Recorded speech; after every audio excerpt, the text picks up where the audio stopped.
Bonsoir tout le monde, bienvenue à la séance ordinaire du 6 février 2023. Point 1, c'est l'ouverture de l'Assemblée. Point 2, adoption de l'ordre du jour. Donc, chaque élu a reçu copie, donc ça prend un procureur pour poser pour M. Moreau. Appuyé par Mme Villeneuve. À ma gauche? Oui. À ma droite? Oui. Point 3, dossier du maire. 3.1, c'est hommage et reconnaissance à M. Denis Archambault. Habituellement, on essaie souvent de lire nos résolutions. Malheureusement, M. Archambault ne pouvait pas être là. Donc, hommage et reconnaissance à M. Archambault. Attendu que M. Denis Archambault a fondé en 1977 à Lavaltrie une importante galerie d'art qui a célébré en 2022 son 45e anniversaire de fondation. Attendu que la Galerie Archambault est la deuxième plus ancienne galerie d'art du Québec. Attendu que la Galerie Archambault a présenté au fil des ans quelques 200 expositions regroupant un grand nombre d'artistes québécois et canadiens. Attendu que la Galerie Archambault expose non seulement des œuvres de grands maîtres, mais aussi celles de peintres émergents. Attendu que la Galerie Archambault est localisée dans une maison traditionnelle québécoise située au 1303 rue Notre-Dame, que sa construction remonterait à 1880 et que son propriétaire a su en préserver le cachet patrimonial et la mettre en valeur. Attendu que M. Denis Archambault, d'abord comme peintre, puis comme galériste,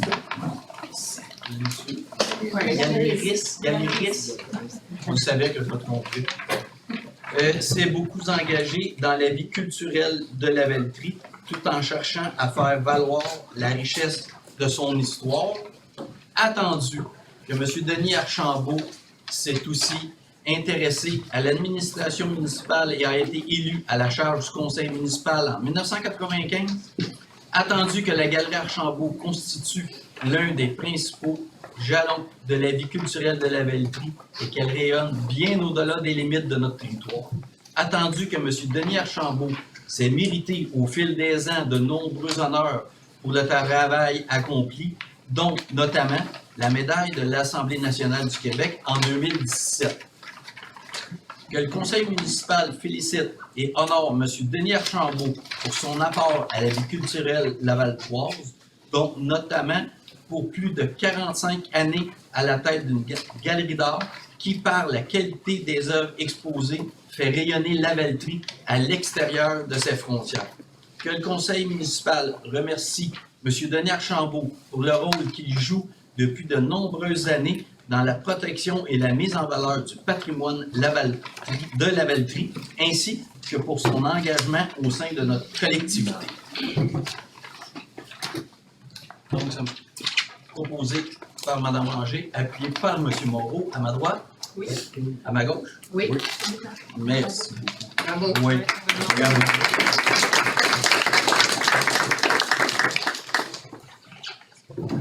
Les points 4, c'est l'adoption du procès-verbal de la séance du 16 janvier 2023, donc proposé par Mme Charlot, appuyé par M. Gavremont, à ma gauche. Oui. À droite. Oui. Les points 5, 5.1, c'est le dépôt du procès-verbal du comité consultatif d'urbanisme du 24 janvier 2023, c'est un dépôt. 5.1.1, demande d'autorisation d'usage conditionnel et de dérogation mineure, rue des Mers. Madame Falcon. Oui, donc le Conseil a été saisi d'une demande d'autorisation d'un usage conditionnel et d'une demande de dérogation mineure présentée par Vertige Architecture. La demande est pour but de remplacer le projet autorisé par le Conseil en mai 2022. Petit rappel de ce projet-là qui était 2 édifices multilogements de 3 étages totalisant 44 logements. Donc, la demande, elle vient remplacer, en fait, ce projet-là pour construire un projet intégré composé de 2 habitations multifamiliales de 30 logements chacune et de 3 étages pour chaque bâtiment. Le Conseil a été aussi saisi d'une demande de dérogation mineure à l'égard du même projet relativement à la marge de recul arrière de 3,2 mètres au lieu de 7,5 mètres, ce qui est dérogatoire au règlement de zonage. La nouvelle version du projet génère une plus grande empreinte au sol en raison de l'augmentation du volume des bâtiments. Le nombre de cases de stationnement extérieur est aussi beaucoup plus élevé puis laisse moins de place aux espaces verts puis au milieu de vie, en fait. Ce qu'on souhaite, nous, désormais, à la batterie, quand on fait de la densification, c'est créer des milieux de vie autour des bâtiments qui sont installés. Dans ce cas-ci, il n'y a vraiment plus beaucoup de place pour ça. La percée visuelle vers le fleuve aussi, elle est considérablement réduite en comparaison au projet qui était autorisé initialement. Et puis, les plans, le projet qui est déposé ne rencontre pas les objectifs et les critères du règlement relatif aux usages conditionnels. Donc, y a-t-il quelqu'un dans la salle qui désire se faire entendre pour ce projet? Oui. Moi, tout sur des questions. Ce que je viens d'entendre, c'est pessimiste. On C'est a pas parlé direct, au c'est début, optimiste. on a parlé au début d'une quarantaine de logements. Là, on a échangé le projet, on est rendu à 60. Je voulais, M. le maire, que vous me disiez. Il y a un terrain, on bâtit dessus, puis on enlève la maison de l'autre, puis on bâtit dessus. Qu'est-ce qu'il y a sur l'asphalte? Qu'est-ce qu'il y a sur l'asphalte? Qu'est-ce qu'il va y avoir sur le bout de l'asphalte de la rue des maires? Le bloc va Mais être là, continué. c'est parce que là, je pense qu'il faudrait jamais un projet qui En fait, il ne sera pas accepté. C'est ça. Premièrement, le projet, là, parce qu'on ne partira pas là, sur OK? le premier projet, il avait été accepté. OK. Parce que c'était un projet où il y avait, 60% d'espace vert, percée visuelle au centre. La rue, tu descendais puis tu voyais tout le fleuve. C'était vraiment... Est-ce que c'est ça, monsieur? C'est celui-là qui avait été accepté. Ça, c'est celui qui avait été accepté. Là, je vous le dis tout de suite, parce qu'on aura beau débattre bien longtemps, puis dites-vous bien que quand le conseil de ville, on est en réunion, on prend connaissance des pétitions que les gens font. Et quand Mme Falker dit qu'on cherche à avoir un milieu de vie et avoir des endroits où il y a beaucoup de verdure, en usage conditionnel, vous comprendrez, hein, on met des mesures d'atténuation, ça prend tant d'arbres sur le terrain. Là, je vous le dis tout de suite, parce que dans la loi, il faut que je le dise, rendu là, mais le conseil de ville refuse le projet. OK. C'est trop. C'est trop. Le premier projet, c'est un beau projet, mais là, c'est la même chose. Hein? On nous présente quelque chose qui a du bon sens, qui est beau, mais on revient, puis là, on veut en mettre encore plus. Ben, je vous dis, le conseil de décision, il faut que je passe au vote, parce que vous savez, quand on est en réunion, c'est des discussions, des échanges qu'on a. On officialise nos décisions à l'Assemblée du conseil de ville. Mais je vous le dis, le conseil, puis ça n'a pas été long, là. Ça a été non. Ça n'a plus rien à voir avec le premier projet, puis l'ensemble du conseil, on le refuse. On peut débattre, mais on va leur refuser le projet de toute façon. Ça répond à ma question, mais en même temps, ça me déçoit de voir que le premier projet est accepté quand même. Je reviens avec ma question, monsieur. Au premier projet, il y a un terrain, il y a une bâtisse, il y a un terrain, il va y avoir une bâtisse. Qu'est-ce que vous allez faire dans le milieu? Les gens qui restent sur ce rue-là, qu'est-ce qu'ils vont avoir au fleuve? Le fleuve. Tout ce qui est vert là. Tout ça, là, ici, là, Stationnement dans le là, c'est 18 cases de stationnement. Ça, là, c'est la rue des Mers. Tout ça, ici, là, il n'y a rien, puis c'est le visuel sur le fleuve. C'est l'équivalent du rond-point actuel. C'est l'équivalent du rond-point actuel, peut-être même un petit peu plus. Là, on le refuse parce que tout ça ici devenait tout du stationnement. Donc, OK. il y avait à un moment donné des espaces verts, mais à un moment donné du stationnement pour du stationnement. Mais le premier projet a été approuvé. C'est ça, M. le maire, qu'on refuse. Oui, c'est ça qu'on refuse. Ah non, OK. vous savez, on comprend. Quand il y a des projets, c'est normal. Quand on se retrouve dans un certain secteur, n'importe où, c'est normal, c'est du changement. Mais pas à n'importe quel prix. Dans nos critères, le milieu de vie, les espaces verts, c'est ce qui prime. Et là, ça ne rencontre pas notre critère. Pas du tout. C'est pour ça qu'on le refuse complètement. L'autre projet, oui, vous avez raison, ça a été accepté.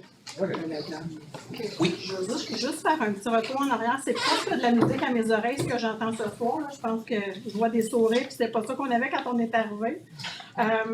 En date du 7 mars, il y a déjà eu un projet qui avait été accepté par le conseil. Fait que ça, c'est le deuxième projet. Là, en date d'aujourd'hui, c'est le troisième.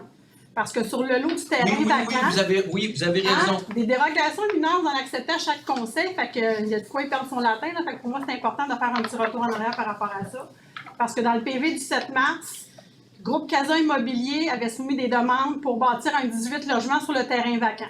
Sur le terrain vacant côté Est, Groupe effectivement. Immobilier Casa a soumis le deuxième projet Exactement. de 24 unités. Et là, c'est Vertige Architecture. C'est un autre firme qui veut bâtir. Là, ma question est la suivante, de ce que je peux...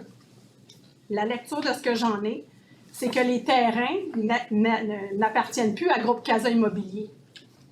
Ben, c'est le groupe Vertige. Puis moi, j'ai fait des recherches au niveau du registre des entreprises. C'est pas la même compagnie. C'est pas les mêmes propriétaires, c'est pas une compagnie à numéro.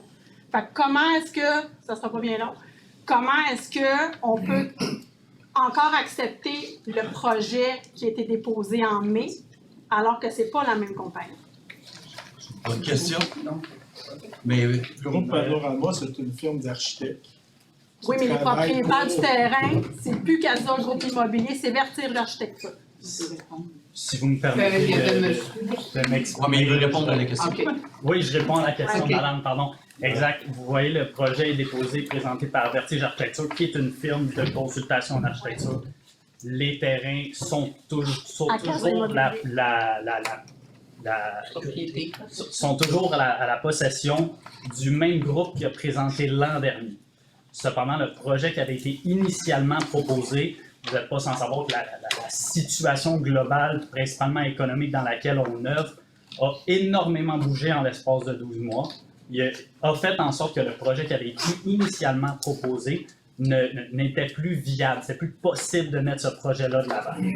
Pour avoir, moi, personnellement, travaillé sur ce projet-là, on a travaillé énormément avec plusieurs personnes là, qui sont présentes sur le comité consultatif d'urbanisme dans les dernières semaines, dans les derniers mois, où on avait eu énormément de beaux échanges sur ce qui était, selon nous, les objectifs de la ville. Ce qui avait été perçu comme des objectifs qui devaient être respectés, c'est entre autres les marges avec les voisins qui n'ont pas été bougés avec le projet précédent. C'est entre autres tout en ce qui a trait à la percée visuelle à partir de la rue, ça avait été mentionné, il fallait absolument maintenir la percée visuelle avec la rue. Au niveau du stationnement, il y a 2 items différents qui ont été proposés et qui peuvent encore une fois être discutés, que ce soit aujourd'hui dans une séance prochaine. Le premier, c'était de travailler avec du pavé alvéolé. C'était donc de dire on maintient des places de stationnement, mais en mettant du pavé alvéolé, ça fait en sorte que c'est comme si les véhicules sont stationnés sur un espace vert. Donc ça, c'était une des options qui était présentée. La seconde option qui a été présentée, c'est qu'en vue du type de locataire qui était prévu résider dans ces immeubles-là, il avait été considéré que le nombre de places de stationnement requises au règlement excédait ce que le promoteur jugeait nécessaire dans le projet. Donc, le promoteur était ouvert à dire une réduction du nombre de places de stationnement. Évidemment, ça devenait dérogatoire, mais pour permettre d'augmenter l'espace vert sur le terrain, puis que ça n'ait pas l'air justement de plein de stationnement. Déjà, le pavé alvéolé fait un immense impact. Si on vient y ajouter à ça une réduction du nombre d'espaces de stationnement, ça devient possible aussi. Ce projet a été présenté de cette façon-là, de sorte à ce qu'il soit 100% conforme au journage. On parle de dérogation mineure ici. C'est important de comprendre que la raison de la dérogation mineure, c'est pour permettre qu'il y a une certaine portion du lot qui est cédée à la ville pour que les citoyens puissent maintenir l'accès au bord de l'eau. C'est sûr que je me présente ici aujourd'hui comme représentant à la fois de Groupe Panorama, qui seraient les constructeurs, là, les promoteurs qui mettent de l'avant le projet avec Casa Immobilier, mais à la fois aussi comme représentant de Vertige Architecture qui a développé le projet et l'architecture en lien avec tout ça. Je comprends très bien qu'aujourd'hui, il n'y a pas l'unanimité dans le projet. Il y a l'unanimité, Oui. mais pas du bon côté. Nous, c'est certain qu'on est ouvert, puis c'est la raison pour laquelle je suis présent ici aujourd'hui, pour recueillir un peu le son de cloche de ce que les gens veulent, ce que les gens ne veulent pas. En toute transparence, je m'attendais à avoir des discussions quant à l'esthétique de bâtiment qui allait être présenté parce que on m'avait bien informé que l'esthétique du précédent projet, certains citoyens l'avaient trouvé massif. Donc, c'est une discussion que je souhaitais avoir pour qu'on puisse amoindrir l'impact. Ceci étant dit, j'en comprends qu'on va devoir revoir la mouture un peu plus large du projet. Merci. Oui. On va finir la discussion. Oui, je veux Ouais. juste peut-être revenir. C'est peut-être pas le même propriétaire, mais assurément, les personnes qui ont déposé le projet ou les entités qui ont déposé le projet ne sont pas les mêmes. Alors, ma question est la suivante. Sur le plan légal, comme maintenant c'est la firme d'architecture et non le groupe CASA qui dépose le projet, est-ce que vous allez devoir faire une autre motion ou adopter à nouveau ce projet-là? Non. Puis, tu peux me corriger, mais non, parce que ça reste le même propriétaire. Parce qu'un propriétaire qui a un projet peut mandater une firme d'architecte pour déposer le projet à la ville, mais il peut changer de firme, puis leur déposer, puis leur changer encore de firme. Ça reste le même promoteur qui dépose le projet. Puis si je ne me trompe pas, c'est que c'est le terrain qu'on autorise et non une personne. Parce qu'il faut faire attention. On autorise un projet sur un terrain. Un promoteur pourrait vendre puis redéposer le même projet, mais là, il faudrait le réadopter. Même pas. Ben là, j'imagine qu'il n'y aurait probablement pas le même projet. C'est ça. Exact. Mais non, légalement, ça reste la même chose. Je vais laisser M. Casavette prendre le relais. C'est que ça fait une vingtaine d'années qu'on est les mêmes propriétaires, nous, sur la rue Victor-Bourgeois. Depuis une vingtaine d'années, il y a eu 3 autres blocs multifamiliaux qui se sont développés. Il n'y a jamais eu une levée de bouclier. Parce que ça respectait le 3 étages, le 8 logements de la zone qui est R102, qui est la rue des Mères. Mhm. Là, actuellement, monsieur disait, on respecte le règlement de zonage. Je suis désolée, le règlement de zonage n'est pas respecté. J'ai eu le compte en compte, page 368 dans les annexes, c'est indiqué là. Non, le règlement de zonage en usage conditionnel. Oui, mais il y a une note H4 qui dit que cette zone-là, ça ne devrait pas dépasser 8 unités de logement. Non, c'est 12. Puis, là, corrige-moi, Mais mais là, on je me est à trompe. 30 puis 20 Puis, 24. En plus, en usage conditionnel, on peut le permettre. Puis là, à toutes les. Vous voulez du 8 logements, ça ne vous dérangera pas d'avoir ça là, 3 étages. On n'est pas en train de permettre de bâtir un 6 étages. Là, ça respecte même. En plus, c'est plus bas, parce que la rue, elle s'en va en descendant. C'est un 3 étages qui est en train qui se bâtit là. Puis de toute façon, là, on pourra en discuter bien longtemps. Le projet, l'autre, on a dit, il est accepté. Il a été voté par le conseil de ville, il est accepté. Fait qu'on pourra en débattre bien longtemps. Il a été accepté par le conseil de ville. Là, on débat de celui-là, puis celui-là, on vous le dit. L'empreinte est trop grande au sol, puis le conseil de ville a décidé de le refuser.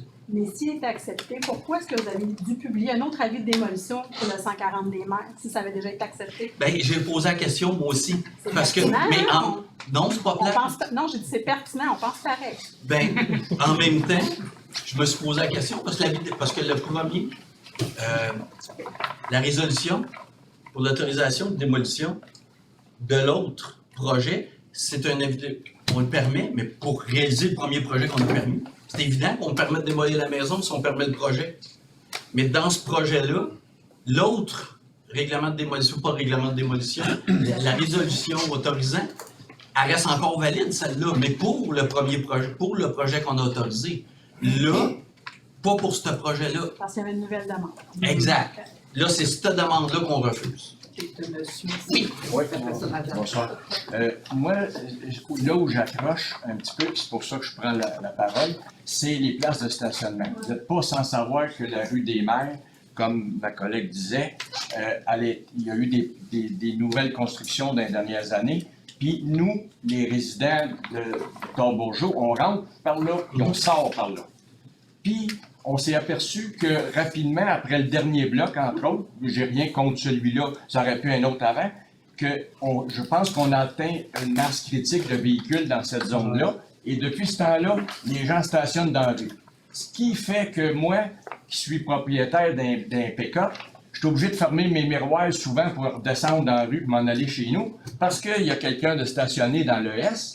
Puis, l'autre côté, il y a un autre véhicule de livraison ou la poste qui va dans ces blocs-là, puis il ne peut pas aller sur l'autre côté, stationner, il n'y a plus de place. Et moi, ça m'amène une question de sécurité publique. Qu'est-ce qui arriverait s'il y a un incendie qui se déclare dans Victor-Bourgeois puis que le camion ne peut pas passer? hier, quand je suis sorti de la rue, il y avait les camions d'incendie passaient. Je me suis imaginé, s'il y avait à passer dans le S, là, présentement, ils ne passeraient pas. Puis comment, la responsabilité, à mon idée, à vous autres, c'est de vous assurer que les véhicules d'urgence puissent se rendre, que la sécurité publique soit d'accord avec ce plan-là. Il y a une obligation de ne pas stationner tout le côté ouest de la rue, incluant le rond-point et devant la maison qui est à démolir, le 140. Là. Okay? Comment on fait pour transférer cette obligation-là de ne pas stationner en stationnement ouvert? Et d'un.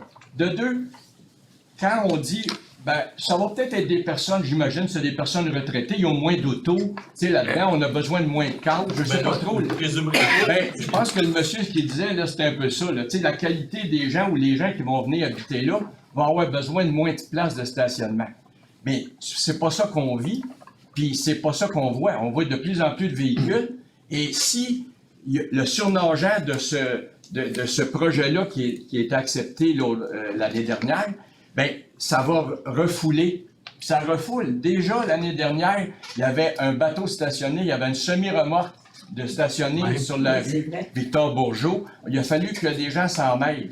Je comprends les gens qui vivent dans les blocs, ils travaillent, il y en a qui ont des véhicules fournis par la compagnie, mais ça refoule. Alors moi, ma question, c'est est-ce que le comité consultatif d'urbanisme a pris en compte cette problématique-là de stationnement et est-ce que la Ville peut nous garantir que 365 jours par année, les services d'urgence peuvent se rendre sur Victor-Bourgeot?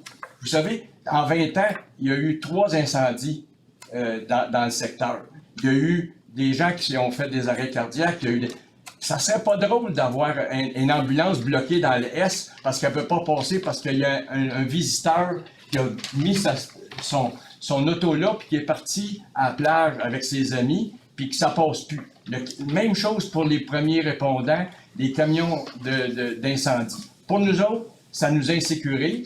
Puis pour avoir réussi tant bien que mal à sortir à contre-courant à quelques reprises avec mon véhicule, je trouve ça un peu inquiétant.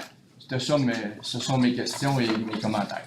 Oui, mais il y a une interdiction de stationnement du côté ouest. Tout le côté ouest et même le rond-point en bas. Mais l'interdiction de stationnement, c'est pour permettre aux camions, mais pas... Oui, mais quand on l'a dit, c'était pas... Imaginez en hiver, là, quand la neige, quand le déneigeur en met, puis qu'il y a quelqu'un stationné tout le côté... même la nuit, présentement, ils ont le droit. Moi, je comprends ça, là. Il y a trop de monde dans ces blocs-là. Il y a trop de véhicules dans ces blocs-là pour être stationnés. Il y en a qui sont stationnés sur les gazons. Là, cette année, on a vu. Mais après la dernière tempête de neige, là, il y a un pick-up qui était resté dans le S. La charrue avait passé. Moi, j'ai trouvé fermer mes miroirs pour passer. Juste à venir voir sur la rue des Mers, le dernier déneigement qui s'est fait, la souffleuse a dû empiéter sur les terrains. Les terrains. Le gars, il soufflait du gazon pour que les gens puissent stationner, pour que ça soit assez large qu'on puisse circuler dans un sens à la fois. Ouais. Impossible de rencontrer sur la rue des Mers. Puis avant que les terrains soient déblayés pour que les gens puissent stationner sur les terrains, je vais dire comme monsieur, moi j'ai pas un pick-up, puis des fois les miroirs, ça passe proche. On va vérifier le déneigement. Parce que le problème... Excusez-moi, je pense que le déneigement, c'est une chose.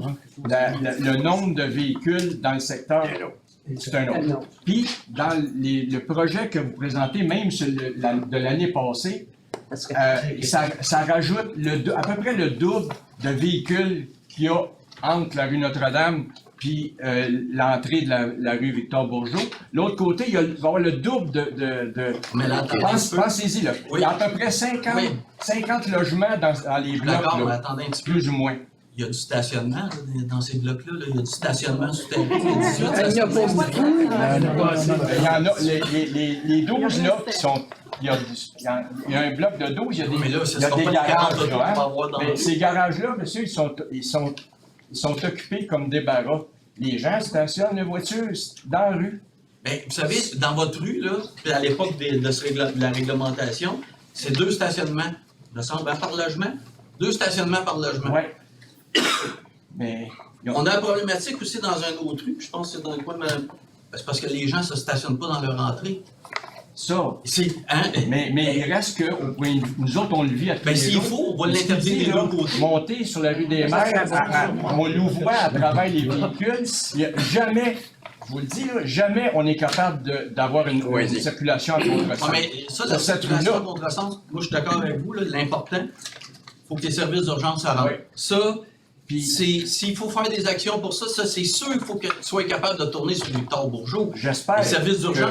que vous allez tenir ça Ben oui. en compte dans l'évaluation de ces projets-là, parce que le S de la rue des Mers, on ne peut pas l'enlever. Non, ça, c'est... Hein, non, non, ça, il est là. Puis les gens, on ne peut pas les enlever d'un bloc, ils vivent là. Fait que là, on peut en mettre d'autres blocs, puis en mettre 40 quelques places de stationnement. Ça va faire 40 véhicules ou 60, hein, 40 logements, c'est à peu près 70 dans les normes, ce que j'ai vu là. 2 pour les 12 premiers, puis 1,7 pour les... puis après ça, 1,5. Ça donne à peu près ça. Comment vous allez... Êtes-vous allé dans ce coin-là? ben oui, ben oui. Bon, est-ce que vous êtes-vous capable d'imaginer 60 véhicules stationnés là? Nous autres, on a regimbé parce Là, qu'on... vous êtes en train de dire qu'il va y avoir 60 véhicules stationnés dans le... Regardez ce que Non, je il va y avoir 60 véhicules de plus. de plus un. Ces Oui, mais gens-là, ils font des Dans des parkings. garages souterrains, Ouais. il y a des stationnements extérieurs. Là. Ces gens-là, ils ont des amis, ils ont de la famille, il y a des... Fait que ça amène... Je suis pas contre les gens habitent là. Je veux juste que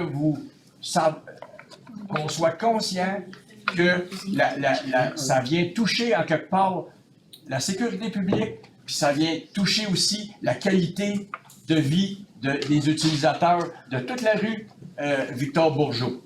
Nous, on est enclavés, là. S'il y a quelque chose là, on reste chez nous. C'est pas compliqué, là. Puis ça, c'est arrivé déjà. Quand il y a eu l'incendie au coin de la sortie de Victor Bourgeot puis des Mers, là, ben, on était là une demi-journée facile là, pour pouvoir sortir. Ça, je le comprends. Écoutez, hein, c'est une urgence. Mais, imaginez pire que ça, là. Puis, tout est possible, hein. Fait que je pense que au niveau de l'évaluation de sécurité publique, je pense qu'il y a matière à réfléchir grandement. Puis c'est pas parce qu'on voit le fleuve qu'on a accès au fleuve, hein, on le voit. Et si c'est plein de véhicules, comment les gens de la sécurité publique, les gens des incendies vont faire pour se rendre là? Quand même, ça serait sur du gazon. On va le regarder, mais Encore, je peux merci. garantir qu'on va s'assurer. Il faut que les services d'urgence se rendent chez vous, ça c'est sûr. Merci. Exactement la même chose, là, le nombre de... S'ils coupent des stationnements, mettons qu'ils coupent des stationnements dans les buildings, là, sur le plan, ben ces gens-là qui ont 2 autos, ils vont les mettre dans la rue. Là, il ne faut pas que les stationnements soient coupés, en tout cas, personnellement, à mon avis. Ah oui, Excusez-moi. La première fois que vous aviez mis l'avis de démolition, quand j'avais appelé à la ville, c'était juste le côté du terrain vague. Il était nullement pris en compte de démolir la maison de l'autre côté, puis de vendre le milieu de la rue. Fait que là, j'ai manqué comme un épisode entre les deux. Là. J'ai pas vu quand non, ben... vous avez fait le changement entre le mois de mars et le mois de mai. non, Quand j'ai appelé, il m'avait expliqué que c'était juste le terrain vague, c'était pas l'autre côté. Ah, mais quand il y avait un projet juste sur le terrain vague, il n'y avait aucune idée de démolition de la maison. Dès qu'il y a eu un avis de démolition de la propriété, c'est parce qu'il y avait eu le projet de déposer pour construire un immeuble. OK. Parce que sinon, on ne met pas l'avis de démolition. Puis en plus, quand on donne un avis de démolition, quand il y a des projets de démolition, ça nous prend le plan de remplacement. Parce qu'évidemment, il y a certains bâtiments désuets, là, mais dans une chose comme ça, évidemment, avant de démolir une maison, il faut savoir c'est quoi qui va être mis. Donc, ça prend le projet de remplacement. C'est pour ça, là, après, avec le deuxième projet, ben, c'est pratiquement le troisième. Ouais, mais le deuxième projet, lui, c'était à quelle date qu'il y avait eu? Ah, je vais écouter, je me suis... En mai, ça, c'est le dernier projet qui avait été présenté avec 2 immeubles. L'autre question que j'ai pour vous, sur le bord du fleuve, en bas, là, il y a un laps, il y a un 30 pieds, il y a des tuyaux de la ville qui passent en dessous. ne peuvent pas bâtir ni approcher, Exact. ni les mettre par-dessus. Mais l'autre affaire, c'est qu'à tous les printemps, presque, où est-ce qu'il y a le rond-point, Mhm. la ville vient mettre des pompes parce que les égouts ne fournissent pas pour pomper l'eau dans le fleuve directement, puis les gars viennent checker ça, je ne sais pas combien de fois par jour. Mais là, s'ils mettent un stationnement puis ils rajoutent le milieu de la ville, Non, c'est. le milieu de la ville, C'est une bonne question, on ça a va été se ramasser vérifié. tout partout, On ce a tour-là, accès. là. On a un droit de passage et on a accès à Puis nos là, ils vont mettre une installations. pompe pour pomper, pour envoyer S'il dans faut le qu'ils fleuve. mettent une pompe, c'est sûr. On a accès puis tout est libre. Même où ils bâtissent, parce qu'il y avait beaucoup de stationnement souterrain. Évidemment, Ça on sera préconise pas mal beaucoup de tout ça, stationnement souterrain du fait que ça laisse plus d'espace vert. Mais où on a nos infrastructures municipales, on a accès à nos infrastructures municipales. Ça, c'est sûr. Même sur le plan, c'est marqué, nous autres, on les voit. Là. On a vérifié ça, c'est sûr. Puis l'autre affaire, c'est que si ces blocs-là, mettons, il y avait un incendie, combien de camions de pompiers qui amènent en même temps? Moi, je me suis informé, on me dit que c'est 6 camions que ça prend en même temps. Pour des blocs de cette envergure-là, c'est ce qu'ils m'ont dit. Moi, on va vous dire une chose, quand il y a un projet comme ça, le service d'incendie, Ouais. à toutes les fois, vérifie et nous le dit. Il n'y a pas de problème, on a accès, on peut se rendre sur les lieux, les immeubles pour amener nos camions. À toutes les fois qu'il y a un projet comme ça, c'est vérifié par le service d'incendie. Il y a une équipe spécialisée du service d'incendie de la MRC de Dautrey qui analyse chaque projet comme ça. Ça a été analysé par le service d'incendie. Oui, ça, c'est peut-être en été qui calcule ça, mais c'est pas en hiver. Essayez d'aller passer là avec 6 camions aujourd'hui, là, vous ne serez pas capable. On a la misère à descendre. Je veux juste vous dire, quand vous êtes dit enlever le stationnement des deux côtés de la rue, ça va peut-être en venir à ça, parce que moi aussi, quand je parle, tout le monde, je descends, on est tout le temps mal pris, on n'est pas capable de passer deux. Ça, c'est pas sûr, Mais- c'est bien sûr. S'il faut en venir à ça par de la sécurité civile, par de la sécurité, nous autres, nos services vont faire l'analyse pour dire s'il faut, on va l'enlever. Écoutez, les logements, c'est 2 autos par logement. Je peux comprendre, là, moi aussi j'ai eu des enfants, puis à un moment donné, tu as des ados, puis ils ont une auto, mais à un moment donné, il ne peut pas avoir 4 stationnements d'asphalte pour un logement, c'est 2. À un moment donné, on l'a vécu dans un endroit à la Belleterie, on l'a vu, là. Les stationnements pratiquement vides, tout le monde en vu. Ben oui, parce que la porte pour rentrer est là, fait que c'est bien plus long de se stationner dans son stationnement. Puis le seul pouvoir que la ville a, ben, c'est de dire interdiction de stationnement. Là, on l'a fait sur un côté justement à cause de la sécurité. Parce qu'on l'a fait sur un côté pour s'assurer que les camions d'incendie puissent passer. Je ne vous dis pas que ça passe à 2.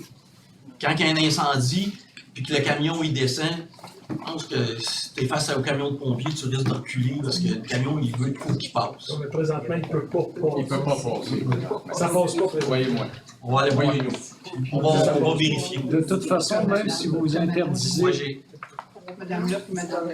Moi, je voulais juste savoir, parce que tu sais, quand on dit on est enclavé, là, avec tous ces stationnements-là, le déneigement, je ne sais pas comment vous allez faire enlever la neige, parce que déjà, quand il déneige, en tout cas, moi, ça m'est arrivé de partir travailler, puis pas être capable de sortir de la rue chez nous. Quand il déneige. Oui, parce que la rue qui, de tard au jour, qui arrive sur des mers, des bancs de neige sur l'eau, pendant qu'ils sont en train de déneiger, on ne peut plus sortir de chez nous. Nous Là, bordons vous en pendant rajoutez, des heures. combien vous allez mettre la neige? Techniquement parlant, un propriétaire n'a pas le droit de mettre de la neige dans le Non, non, les Non, camions non, non, non,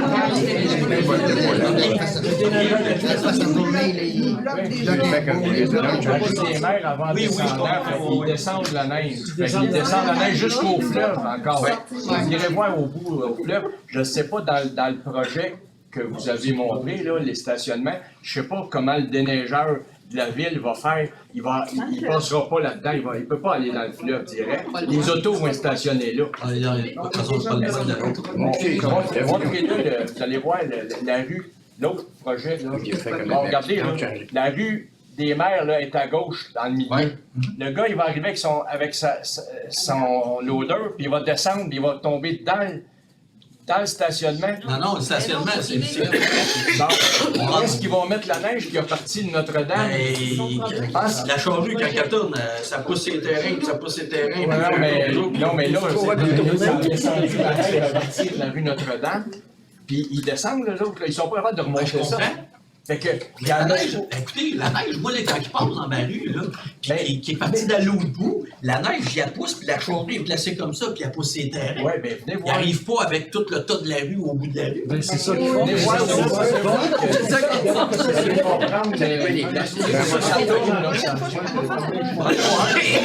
Moi, j'ai jamais vu de charrue de droite parce que peut-être qu'il passe. Ben, En tout cas, on va aller voir. allez voir la quantité de neige qu'il y a au bout Puis on des peut pas mers. sortir là. de Victor Puis imaginez-vous qu'ils n'ont pas poussé là. Je ne sais pas où ils vont la mettre. D'après moi, ils vont faire des lois. Ouais, mais là, avec le rond-point, quand il arrive au rond-point, Au normalement, rond-point, il ils pousse, donc hein. là, mais avec ça, là, il va tourner, puis la neige, ils vont emplir ce stationnement-là. Ces gens-là ne pourront pas sortir. Puis on essaie de regarder ça, voyez-vous, depuis qu'on sait qu'il va y avoir des blocs là, on se dit que ça n'a pas d'allure. Il y a quelque chose d'oublié. À moins de rentrer quand il déneige avec une souffleuse puis de souffler ça dans les airs. Mais honnêtement, il va y avoir des gros problèmes de logistique là. Si on peut se permettre. Il y a madame puis monsieur qui... Si Madame. M. Goulet, que le service des incendies de la Merci d'Autrey avait été mis au parfum de ce projet-là? Tout le temps. J'ai Est-ce que parlé je à me trompe, M. monsieur? Desrochers pas plus tard que cet après-midi, puis c'est le directeur des incendies de la MRC, il n'est pas au courant. Je ne sais même pas c'est qui. Directeur des C'est pas le directeur. C'est M. Robert. C'est M. Robert. Robert, désolé. Je lui ai parlé cet après-midi, puis le directeur n'est pas au courant. M. Gros. Théoriquement, on a toujours un avis sur Lui, là aussi. On va valider. C'est pas Il m'a dit M. Robert. qu'éventuellement, il allait être mis au courant, qu'il n'y avait pas juridiction Ben, pour moi, je interdire vais- les c'est pas projets, supposé. mais en date d'aujourd'hui, le service des incendies de la MRC d'Autrey n'est pas au courant du Sur projet. le deuxième projet ou sur le premier? Sur celle-là, Il m'a dit qu'il n'était pas au courant du développement. Donc, il y a monsieur qui est debout. Puis, Dans le fond, je suis vraiment content de vous entendre dire que le nouveau projet vous intéresse pas parce que ça me rend un petit peu anxieux. Pour répondre au monsieur qui est là, qui demandait qu'est-ce qui vous dérange dans le nouveau projet qu'on affiche, parce que je pense qu'il veut prendre des notes là-dessus. Moi, je trouve ça vraiment anxiogène que le building qui est comme le plus haut sur le descente, qui se rend encore plus au fleuve. C'est comme si, nous autres, puis là, on est plusieurs de la rue Terrasse-Martineau ici parce que le projet nous intéresse aussi parce qu'on est plus ou moins pauvres. Sur le nouveau dessin qui a été soumis, le building se range encore plus au fleuve. Fait que c'est quand même encore plus une masse qui nous cache, en fait. Je pense à mon voisin qui habite juste à côté du building. Lui, il a sa piscine. Là, tout à coup, il va être dans sa piscine, puis il va avoir un bout de building qui se rend à côté de lui à 3 étages. Tu sais, mettons, si moi j'étais lui, là, tu sais, ce projet-là, mettons, là, j'aurais le goût de faire un gros X dessus. Fait que, tu sais, mettons, ça fait partie des choses que vous pouvez peut-être prendre en note. Moi, ma question, en fait, pour le conseil, c'est à partir du point où, là, vous dites que vous allez refuser le projet, puis on a entendu monsieur dire tout à l'heure que l'autre projet n'était pas viable. Tu sais, moi, franchement, là, je veux pas, en tout respect, moi, ça, c'est de la musique à mes oreilles. C'est quoi qui se passe? C'est quoi la prochaine étape à ça? Tu sais, dans le fond, vous autres, vous laissez aller ça? ben, nous autres, écoutez, il y a un autre projet présenté, on va l'analyser. OK, je comprends. on analyse, chaque projet est analysé projet par projet. Mais l'autre Donc, projet, lui, on il est le accepté. refuse. Lui, l'autre projet est Fait que, tu sais, accepté. dans le fond, ils ont jusqu'à quand pour mettre ça en œuvre? Un usage, en usage comme là, on se retrouve là, en usage conditionnel, c'est bon pour un an. L'usage conditionnel qui est autorisé, c'est bon pour un an. Fait que dans le fond, il était accepté quoi en mai, En mai 2022? Mai 2022, me semble. Fait que c'est comme s'il faut que le... Juste me permettre, il faut juste voir les conditions qu'on a mises sur la résolution. Ok. Fait que tous les délais, oui, selon la résolution. Effectivement, parce que c'est un an, mais des fois, un promoteur peut arriver et dire ben moi, j'aurais besoin d'un délai de 2 ans. Ouais. Puis, comme chaque projet est analysé, projet par projet, le conseil peut décider de mettre ça pour 2 ans. Dans celui-là, je ne me souviens pas. Faudrait que je refouiller. Faudrait vérifier. Mais de mémoire, on n'avait pas mis de délai. Il y avait des échéanciers, phase 1, Phase 2, hein? Mais j'ai pas les dates. Mais techniquement parlant, quand on voit un usage conditionnel, c'est bon pour un an, à moins qu'il y ait eu des conditions dans la résolution. Puis là, juste une deuxième partie de mon intervention, je vais me faire rapide. la dernière fois quand on s'était vu à la chasse-galerie, vous aviez parlé du projet, vous aviez quelques amendements à faire au projet. On avait parlé d'éclairage, de pollution lumineuse. On avait parlé aussi des arbres qu'eux prévoyaient mettre sur la bordure du terrain. Ce que je vois sur le projet, en fait, c'est qu'il n'y a pas vraiment de place pour mettre des arbres. Il y a même un stationnement souterrain dans le projet. Fait que, c'est comme si... Est-ce que ça, c'est encore dans le plan? Est-ce qu'il y a eu de l'avancement sur la pollution lumineuse? Y a-t-il un changement? Vous savez, souvent, quand on fait une consultation comme ça, à un moment donné, c'est des choses qui arrivent on peut mettre dans l'usage. L'avantage d'usage conditionnel, c'est que les projets sont analysés projet par projet. Puis on comprend, hein, c'est sûr, quand il s'implante un immeuble, puis ça change le portrait, c'est sûr qu'il y a toujours. Ça change où on vit depuis des années. Je prends exemple, Terrasse Gravel. Les gens étaient venus, puis bon, à un moment donné, sur Notre-Dame, il se fait de la densification, puis des préoccupations qu'il y avait, c'était comme l'éclairage. Ben, dans notre usage conditionnel, on a mis que ça nous prenait un plan d'éclairage. Fait que c'est l'éclairage vraiment qui va vers le bas pour s'assurer que les maisons ne soient pas éclairées. Mais c'est toutes des choses qu'on peut mettre dans l'usage conditionnel. Qui était déjà dans l'usage conditionnel. Il devait nous présenter. Il l'était, hein? Ouais, ça paraît Sur pas la sur le plan. consultation, quand vous avez parlé d'éclairage, le conseil municipal avait ajouté une condition de dire qu'il devait y avoir un plan présenté, puis il fallait que ça atténue l'impact sur le voisinage. L'éclairage atténue l'impact. Parce que quand on est en usage conditionnel, puis que les gens se présentent, ça ne veut pas dire que le projet ne se fera pas. Par contre, certaines préoccupations, exactement comme l'éclairage, puis il y avait eu d'autres choses à un moment donné que l'éclairage, immédiatement avant d'adopter la résolution, on peut faire des changements et les mettre dans l'usage conditionnel. Oui. En regard avec l'avis des maires, on va être très conservateur, on va dire 40 logements. Je pense que c'est le projet présentement qui est accepté. Le projet qui avait été On va aller conservateur, une voiture par logement. On s'entend que c'est très conservateur. On augmente le trafic quotidien de 40 véhicules sur la rue des Maires. On demande 40 espaces de stationnement. Je ne sais pas dans les prévisions des plans des promoteurs combien ils ont prévu de faire de places de stationnement. Mais il faut garder en considération plus qu'une chose. La ville autorise sur la rue des Maires les propriétaires de blocs appartements à mettre leurs containers de vidange sur le bord de la chaîne de trottoir de la rue. Vous essayerez de passer quand le gars qui ramasse les vidanges réussit à spinner sur le container de vidange pour les ramasser. Je me suis déjà informé, on m'avait répondu que c'était un droit acquis, qu'on ne pouvait pas forcer les propriétaires à mettre leur container de vidange dans le fond de leur stationnement. Ça va être un problème, la collecte des vidanges. Dans le nouveau projet, au niveau des containers, aucune idée comment ça va être géré, mais ça ne sera sûrement pas ramassé avec un pick-up. Ça va être des camions qui vont venir chercher ça. Ensuite de ça, le stationnement, vous avez mentionné que vous pourriez interdire le stationnement sur des mers du côté est. Présentement, passer là-dessus après 6 heures le soir, c'est stationner à la longueur. À qui appartiennent les véhicules? Probablement à des gens qui restent dans les blocs appartements. Soit parce que les stationnements sont trop petits, soit parce qu'il n'y a pas assez de place, soit parce qu'on est déjà rendu à 2 véhicules par appartement.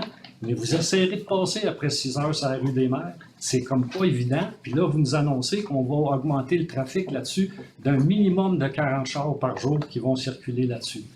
Si vous interdisez le stationnement du côté est, moi, je vous prédis qu'est-ce qui va arriver. Les gens des blocs appartements vont venir stationner sur Victor-Bourgeois.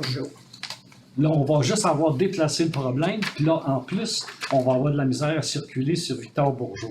Parce que la rue des Maires, si c'est pas la rue la moins large de la Valtrie, elle est pas mal dans les moins larges de la ville. C'est pas une grosse rue. Moi, dans mon livre à moi, c'est une trade. Fait que je vous passe ces commentaires-là, mais il y a des problèmes qui s'en viennent, puis les habitants de la rue Victor-Bourgeois, on va payer pour les pots cassés là-dessus tantôt. Ça va nous prendre un hélicoptère payé par la ville. Juste un autre chose. Comme il dit, monsieur, les vidanges, les conteneurs en avant, là, moi aussi, j'avais appelé et on m'avait dit la même affaire. Je ne peux pas concevoir que 2 blocs qui mettent leur vidange en avant, puis toutes les autres, c'est bien aménagé en arrière. Pourquoi ces 2 résidences-là, les conteneurs sont en avant? Tu sais, c'est dégueulasse, là, ils mettent les poubelles à terre à côté de ça. L'autre, là, ben, je sais pas, ça va être des conteneurs ça, on va de le vérifier, terrain. je suis pas mal d'accord. Parce qu'il y a un droit acquis dans ça. On a des vérifications, mais à un moment donné. C'est ce qu'ils nous ont dit. Ouais, peut-être qu'ils en Si je puis répondre à monsieur qui adresse la question pour ce projet-ci, puis c'est une exigence de la ville de Lavaltrie, une exigence qu'on voit dans énormément de villes maintenant. Ce sont des conteneurs semi-enfouis à chargement par grue. C'est donc des conteneurs qu'on va sortir du sol d'à peu près 3 pieds, mais qui sont enfouis dans le sol 8 à 10 pieds de profond. Et donc, puis ensuite, c'est ramassé par le dessus. Donc, contrairement à des conteneurs standards, même si le camion n'a pas accès en ligne droite, peu importe ils sont placés où, par grue, ça permet de ramasser. C'est ce qu'on voit maintenant. Tu dis que c'est par grue? Ben, ça s'appelle à chargement par grue. Ça ressemble vraiment à un camion de vidange, mais au lieu d'avoir 2 fourches à l'avant, il y a un genre de petit bras mécanique, puis il amène la poubelle de. La graisse, puis la neige, tu vas faire quoi avec? Tu vas sortir en même temps que les. OK, là, s'il vous plaît. Là, s'il vous plaît, là, premièrement, là, le projet, là, il y en a un qui a été adopté, puis la démolition pour ça. Là, on parle de celui qu'on est en train de refuser. OK. Madame? Dans votre PV du 7 mai, la phase 1 du dit projet que vous avez accepté doit être réalisée entièrement au plus tard le 31 octobre 2023. C'est indiqué dans votre OK. PV. Ben, merci. Il reste 8 mois pour bâtir le 20 unités. Dans le projet initial accepté, évidemment, pour celle-là. parce qu'on Non, non, je vous parle du Exact. PV du mois de mai. Si jamais les délais ne sont pas respectés, il se passe quoi? Parce que nous, bâtir un 20 unités, on a été constructeur, tout le monde l'a vu chez nous. Là. Ça ne prend pas 6-7 mois là, construire une maison. Je peux comprendre que c'est une grosse somme de on va construction. répondre à votre question. Si le délai est expiré, quand le délai est expiré, il y a 2 choses. Le promoteur a abandonné le projet ou le promoteur redépose le même projet. Et le conseil de ville réanalyse le projet. Ça ne finira jamais, cette affaire-là. Ben, c'est ça. Nous autres, on n'est pas les promoteurs. Si le délai est expiré, Mais c'est eux autres qui ont décidé de déposer un autre projet, par exemple, puis de ça rallonger. nous appartient. Ça leur appartient, mais ils ont encore le droit quand même de faire une autre demande pour prolonger. Ils pourraient faire 10 demandes. C'est le conseil de ville, si le délai est expiré, ben, ils vont déposer, on va réanalyser le projet. Oui, ça fait retarder le C'est ça, dernier projet. exact.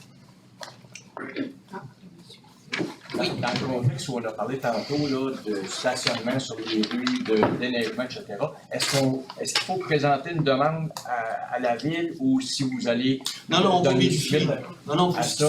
on va vérifier. L'autre question, c'est comment on peut se tenir au courant des développements. Vous pouvez revenir le mois prochain à l'Assemblée. Fantastique. On va être là.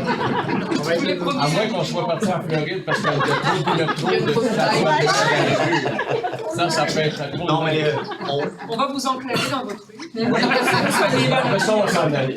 mais en sécurité, faites-vous-en pas. C'est sûr qu'on va en parler au service d'incendie pour s'assurer. Parce que on ne peut pas permettre, il faut que les camions de pompiers soient capables de passer.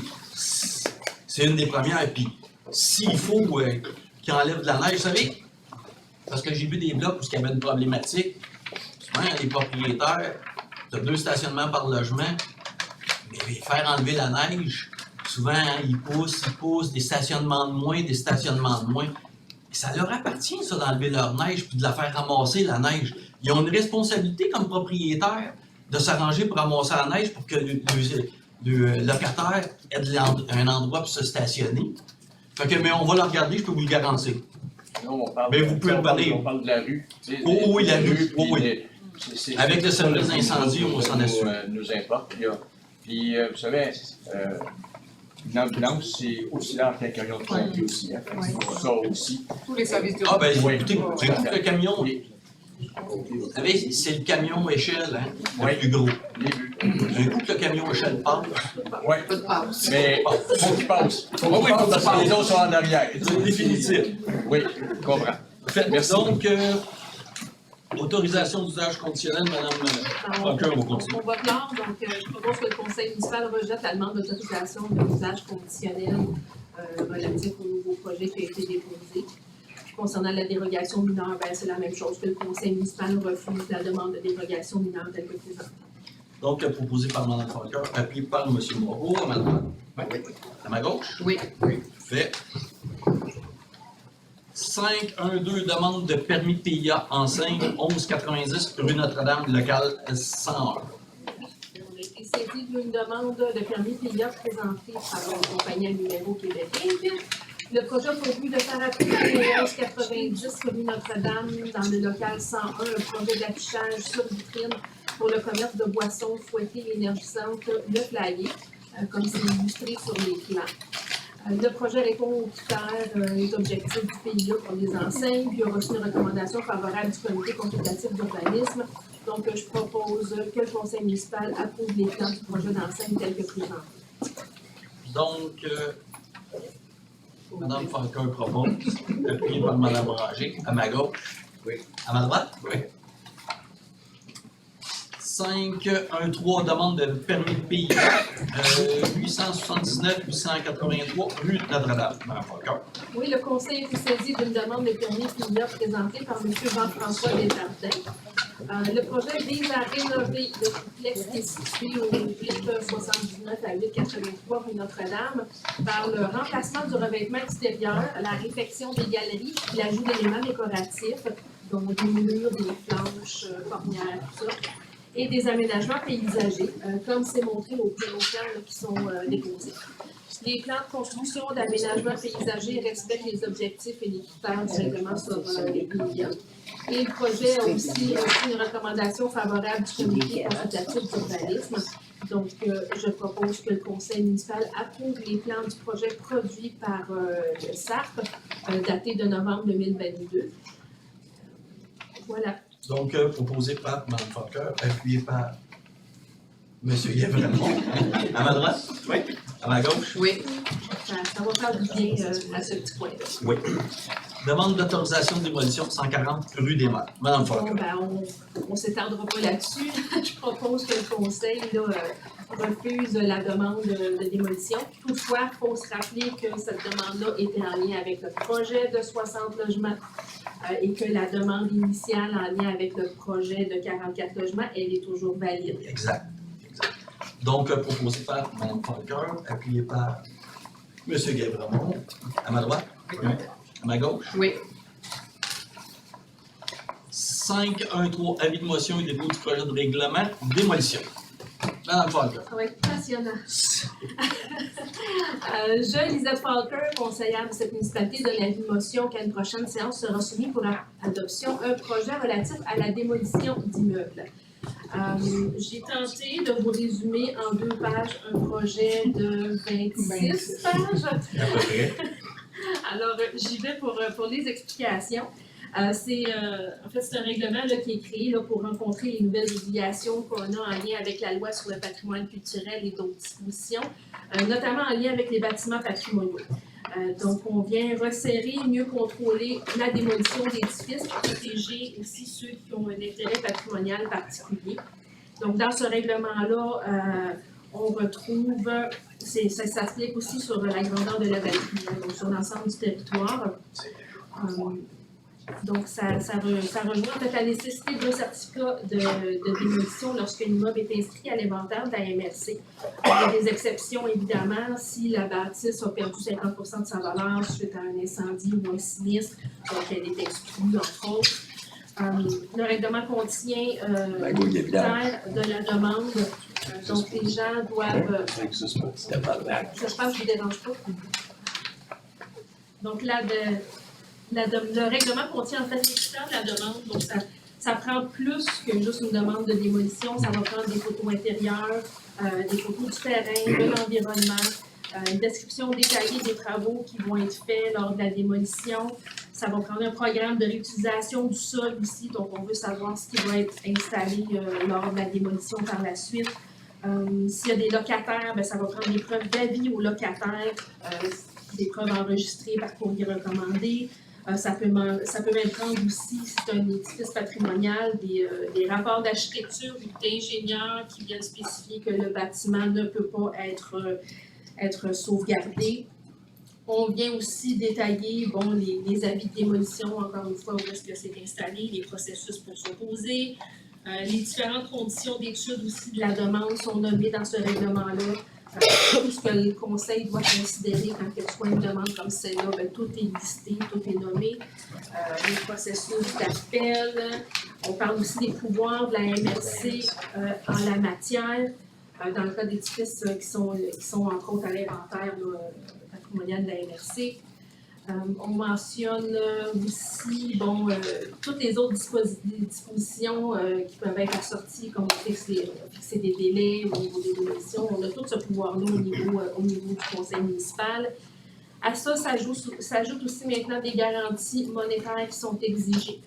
Donc, pour faire un projet de démolition, en fait, pour une démolition d'une bâtisse unifamiliale, pour reconstruire une unifamiliale, la personne qui fait la demande doit déposer une garantie de 1 000 $. Pour ce qui est d'une démolition d'une unifamiliale en vue de construire autre chose, c'est une caution de 10 000 $ qui est déposée.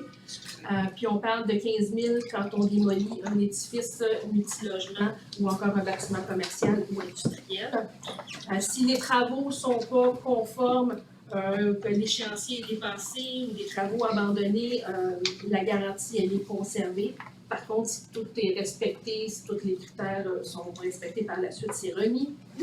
Il n'y a aucune délivrance de certificat tant que le conseil aussi n'a pas pris de décision, tant que la garantie n'est pas versée, les plans approuvés, puis dans le cas d'un immeuble patrimonial, tant que la MRC, le délai n'est pas expédié aussi, il y a 90 jours, il n'y a toujours pas de certificat d'autorisation qui est émis.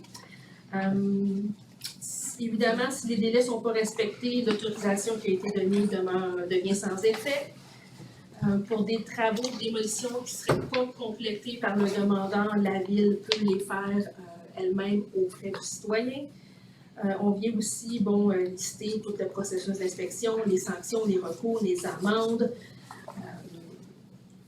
Puis aussi, si un bâtiment était détruit de façon illégale sans demander d'autorisation, on doit restituer l'immeuble qui est illégalement démoli.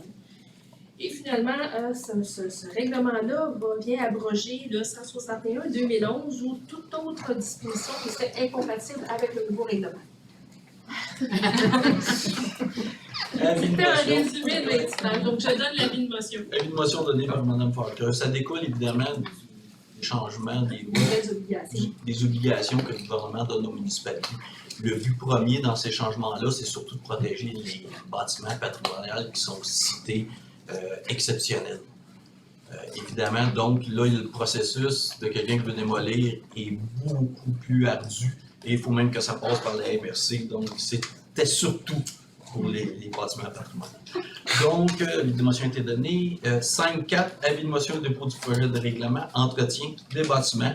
C'est aussi en rapport avec la protection du patrimoine. Celui-là, je l'ai résumé, c'est une trentaine de pages, je l'ai résumé en 1 page. De la lecture, oui, quand même, c'est pas, ça a l'air de rien, mais on se rencontre pas juste un soir par mois. Non. Je vais vous le dire. Donc, je, Lisette Falker, conseillère de cette municipalité, donne l'avis de motion qu'à une prochaine séance sera suivi pour adoption un règlement relatif à l'occupation et à l'entretien des bâtiments. Donc, toujours, comme on dit, en lien avec, entre autres, avec les immeubles patrimoniaux, mais tout type d'immeubles aussi qui pourraient être laissés à l'abandon. Donc, on a une obligation d'adopter un règlement sur l'occupation et l'entretien des bâtiments.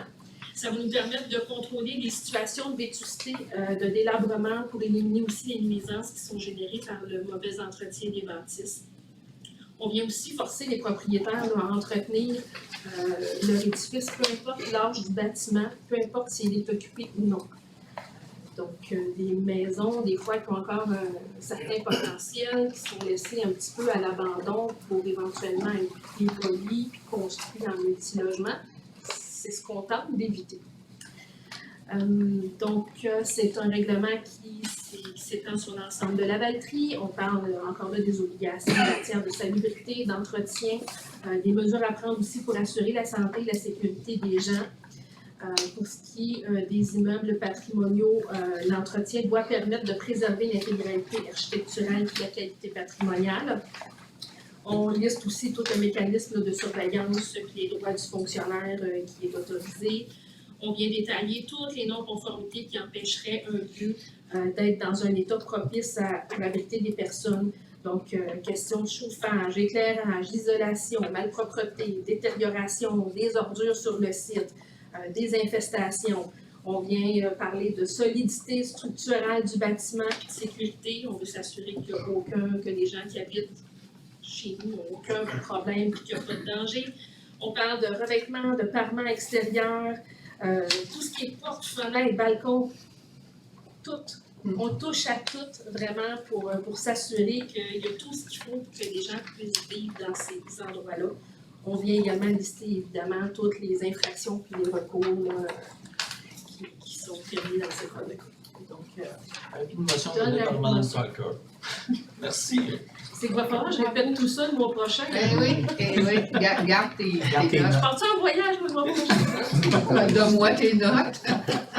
Je vais dire aux gens, allez écouter la séance de février.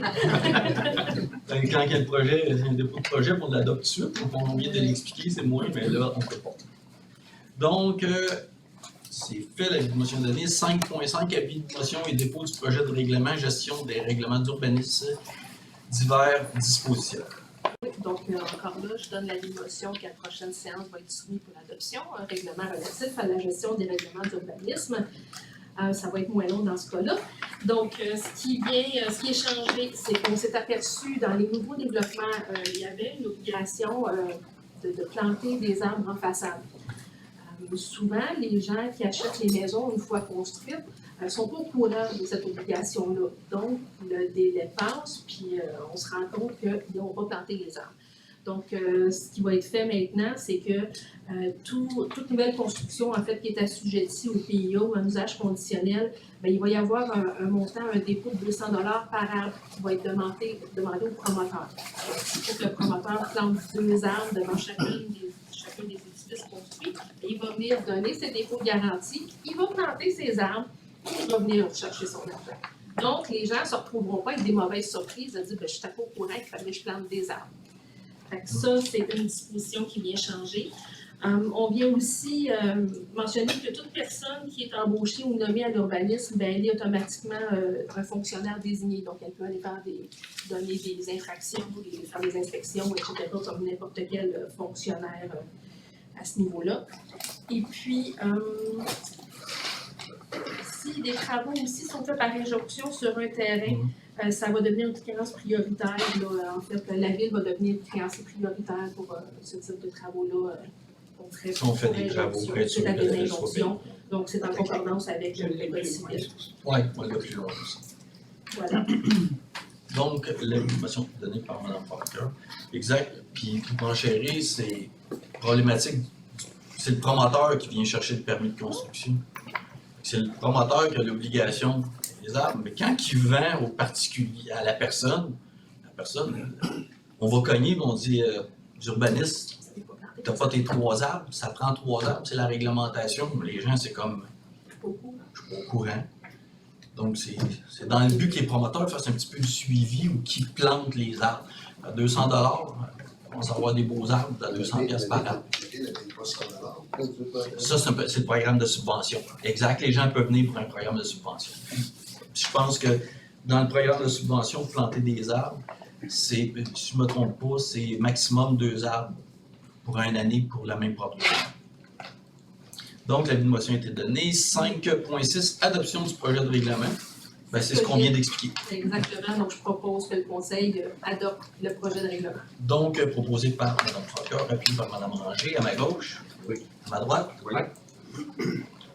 5.7, adoption du second projet de règlement. Vous épargnez le chiffre. Oui, en fait, c'est ce qu'on a présenté juste avant que la séance commence. Donc, je propose que le Conseil adopte le second projet de règlement qui vient modifier le règlement du zonage aux fins d'autoriser sur une portion de la rue Georges Étu des habitations jumelées d'un seul étage, de modifier les dispositions relatives au commerce de vapotage, donc aucun commerce de vapotage à l'intérieur de 1000 mètres d'un établissement scolaire. C'est ça, un petit téléphone? Oui. Donc, il y avait ça. Les événements également, donc au lieu d'être sur une durée de 15 jours, ce qui est une grosse fiesta, on va se limiter à 3 jours. Et les revêtements de toiture, bon, on en revient à dire que les toitures presque plats ou à faible pente, on veut des toits verts, on veut soit des terrasses ou encore des membranes blanches pour limiter les îlots de chaleur. Exact. Donc, proposé par Mme Falker, appuyé par Mme Ranger, à ma droite. Oui. À ma gauche. Oui. 5.8, appui à la demande auprès de la CPTAQ, enlèvement de sable, ferme Chantauvin. Chantauvin. Oui, donc on a été mis au fait d'une demande d'utilisation à une fin autre que l'agriculture présentée par Ferme Chantauvin, une demande présentée à la Commission de protection du territoire agricole du Québec, la CPTAC, comme on dit communément, relativement à l'enlèvement de sable à des fins de nivellement et de valorisation du sol, puis qui vise des eaux qui sont situées en zone agricole.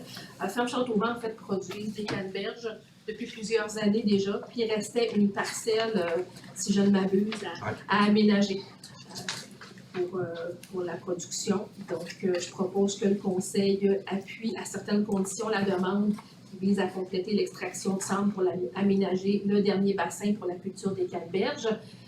Plus spécifiquement, dans le but de permettre la réalisation d'activités tout en limitant l'incidence négative occasionnée par le transport du matériel qui va être enlevé sur les voies de circulation et les secteurs résidentiels avoisinants.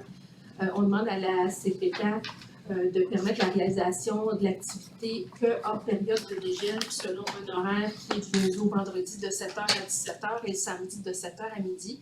Que l'aménagement des bassins et des champs de canneberge soit complété sur 81,5 hectares, que la demande vise une superficie résiduelle de 0,95 hectares, que l'usage projeté soit conforme à la réglementation municipale. J'en fais la proposition. Donc, proposé par Mme Falker, appuyé par M. Guévremont, à ma droite. Oui. À ma gauche. Oui. C'est fini. Merci, Mme Falker. Ça fait plaisir. Donc, travaux publics. Et oui, J'aurais aimé ça l'annoncer. oui, celle-là, Ah, hein. aussi. Ça fait tellement longtemps qu'on travaille sur ça, c'est incroyable, incroyable. Installation de feu clignotant aux traverses piétonnes. Oui, c'est un excellent nouvelle. Ça me fait plaisir. C'est vraiment plaisir de l'annoncer. Et c'est pas faute d'énergie et d'effort, là. Ça fait des années qu'on le demande au MTQ. En fait, c'est rendu le MTMD. C'est pas spectacle, mais c'est MTMD. C'est le ministère des Transports et de la Mobilité durable maintenant.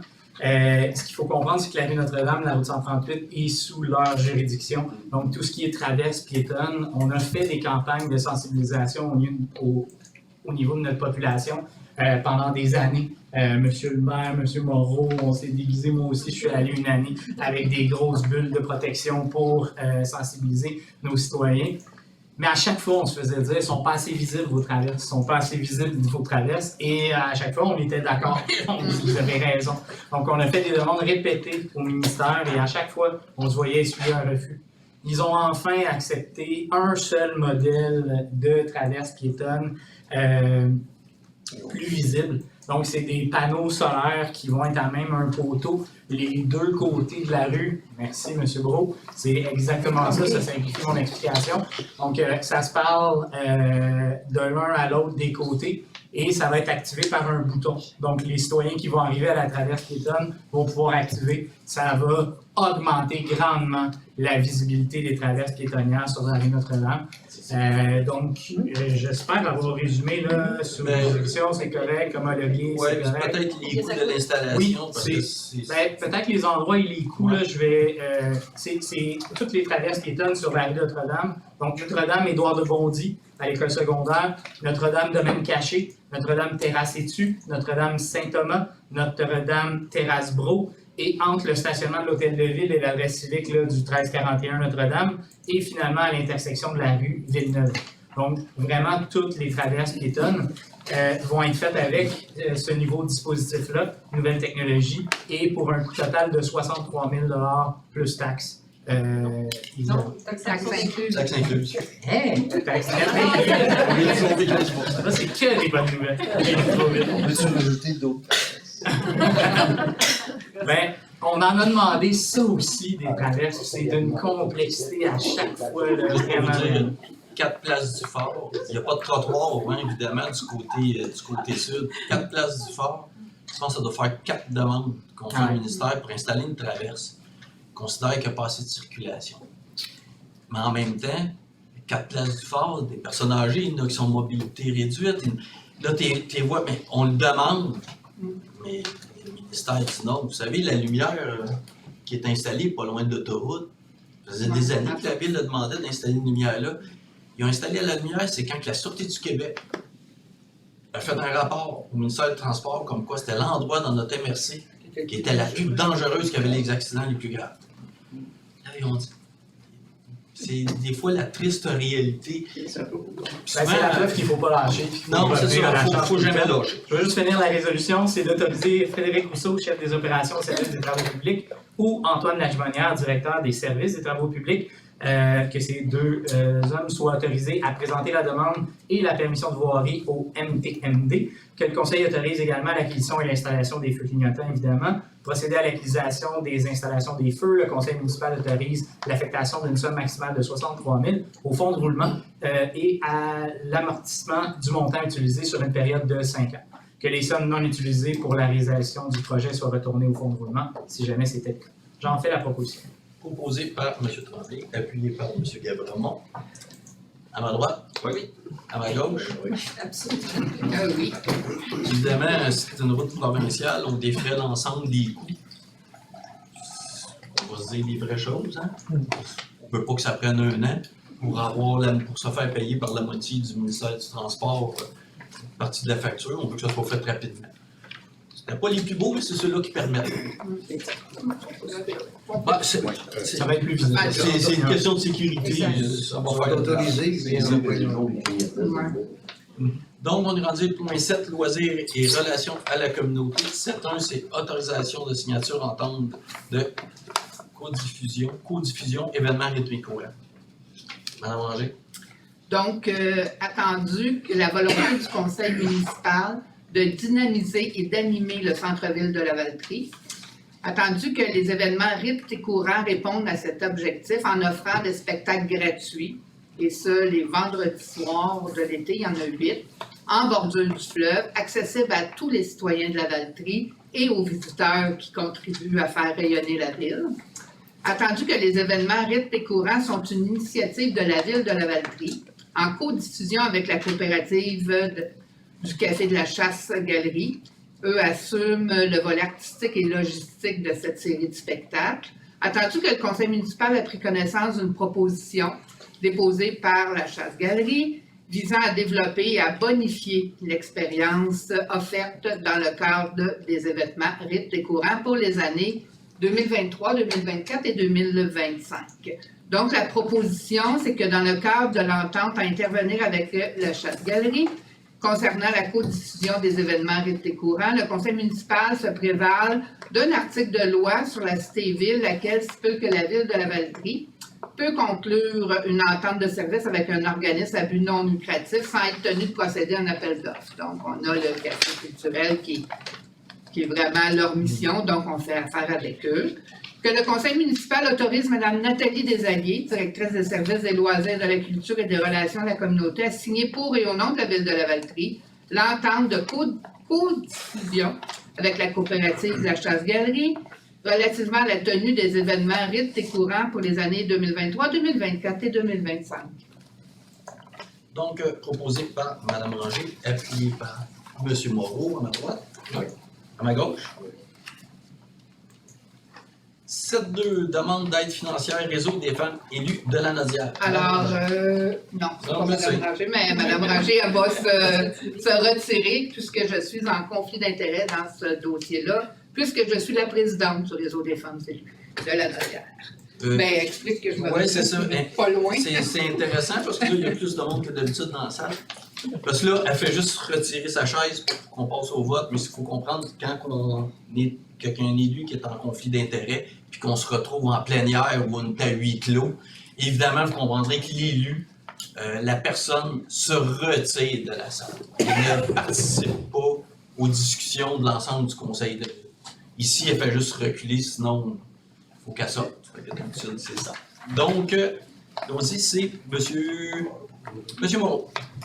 Attendu que la mission du réseau des femmes élues de la Naudière est de soutenir et d'outiller les élus et les candidates potentiels selon leurs besoins particuliers, celles qui sont seules dans leur conseil pour la formation, le soutien, le partage d'informations, le développement des compétences et de stratégies, la reconnaissance, attendu que les élus de la ville de Lavaltrie reconnaissent l'importance, j'en profite, l'importance de nos femmes au sein du conseil, nous sommes paritaires, nous sommes choyés, merci beaucoup. La présence des femmes au sein du conseil municipal et favorise la mise en place de moyens concrets pour augmenter la présence des femmes au sein des lieux de décision, de même qu'ils reconnaissent l'expertise du réseau des femmes élues de la Naudière en ce sens. Que le conseil municipal de la ville de Lavaltrie appuie le réseau des femmes élues de la Naudière par une contribution financière de 500 $, reconnaissant ainsi l'importance que nous accordons à la place des femmes au sein des conseils municipaux et nous engageons à soutenir les efforts pour le réseau des femmes élues de la Naudière pour l'atteinte de ces objectifs. Cette dépense soit imputée au poste budgétaire, subvention des et dons des élus. Donc, j'en fais la proposition. Donc, proposé par M. Moreau, appuyé par Mme Charlot. À ma droite? Oui. À ma gauche? Oui. Je Mme Ranger réitère. réintègre son siège. 7.3, municipalité engagée dans la réussite scolaire. Mme Villeneuve. Donc, on a dans la Naudière un organisme qui s'appelle le CREVAL, qui est engagé dans la réussite scolaire des étudiants. Depuis 15 ans, le CREVAL mobilise les gens de la communauté partout dans la Naudière. On dit avant la résolution, attendu qu'entre 2006 et 2020, il y a eu une augmentation importante du niveau de qualification ou de diplomation au niveau secondaire. Passant de 68% à 78%, donc 10% quand même de plus de diplômés depuis 2006, ce qui est très bien. L'enjeu de la scolarisation reste quand même un enjeu réel chez nous.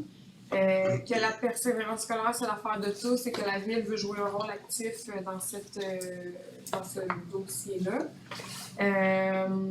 Et attendu que les journées de la persévérance scolaire qui ont lieu la semaine prochaine, du 13 au 17 février, on souhaite dans le fond s'impliquer dans les différentes activités qui auront lieu pour les journées de la persévérance scolaire.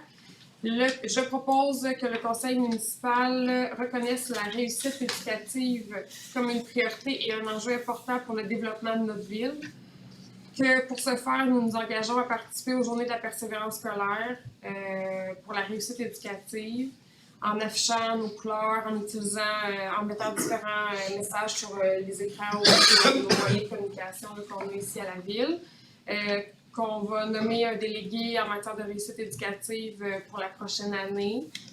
Et en gros, ça ressemble à ça. Participer au défi jeudi persévère le 16 février.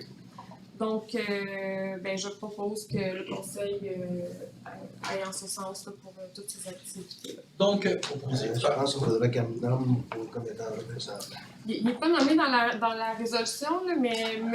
Jocelyn Guévremont, ok, je l'ai nommé. Il est là. Bon, ben c'est M. Jocelyn Guévremont qui est notre représentant pour les journées de la persévérance scolaire, qui a œuvré toute sa carrière dans le milieu scolaire. Chaudement recommandé. Et j'en profite pour faire une petite parenthèse. Cette semaine, c'est la semaine des enseignants. Oui. Nous, on a souligné ça à l'École des eaux vives aujourd'hui avec l'ensemble de l'équipe école, mais si vous avez la chance de remercier les gens qui travaillent dans le milieu scolaire, cette semaine, c'est le moment de le faire. Merci Pascal. Merci Pascal. Il part en vacances après. Parce que M. Tremblay, évidemment, est enseignant. C'est ta semaine. C'est ma semaine. C'est ça. Donc, proposé par Mme Villeneuve, appuyé par Mme Charlot, à ma droite. Oui. C'est bon.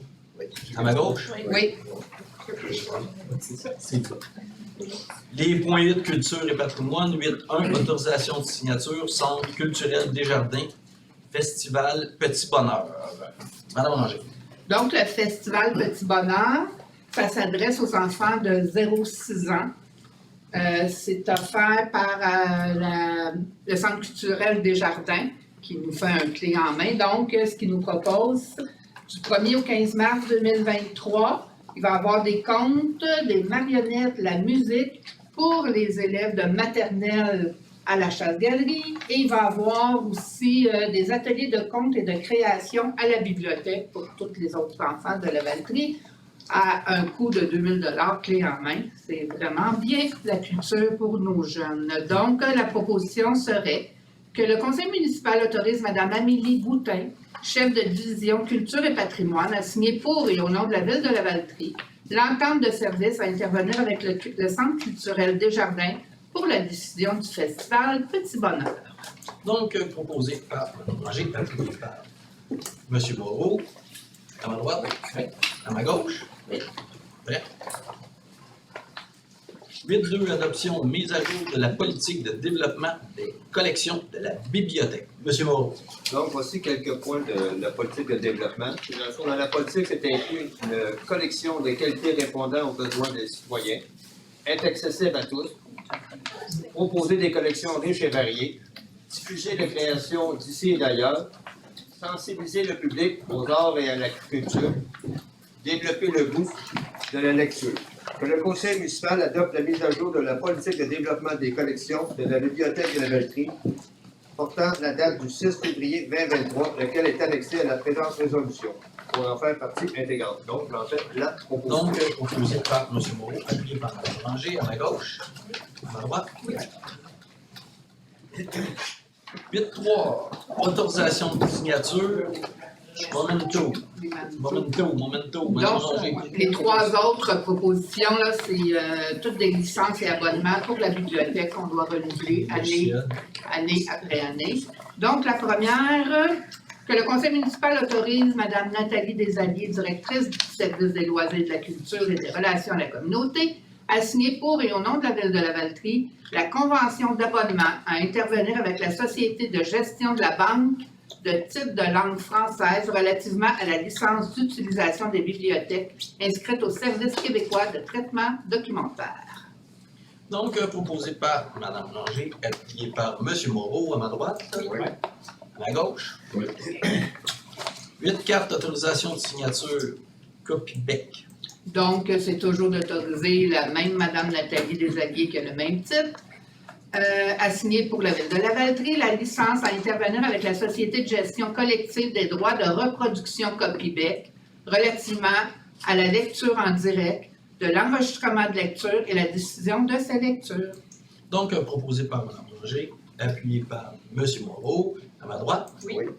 À ma gauche. Oui. Ça va très bien, monsieur. Merci. Je voyais le regard en train de se dire, il est correct, il regarde du bon bord à soir. 8.5, autorisation de signature, renouvellement de la licence Biblio Presto. Madame Ranger. Donc, d'autoriser toujours la même Mme Desalliés à signer pour et au nom de la ville de la Valtrie le renouvellement de l'entente contractuelle à intervenir avec bibliopresto.ca relativement à l'accès, l'utilisation et la reproduction de ressources numériques. Donc, proposé par Mme Ranger, appuyé par M. Moreau, à ma droite. Oui. À ma gauche. Oui.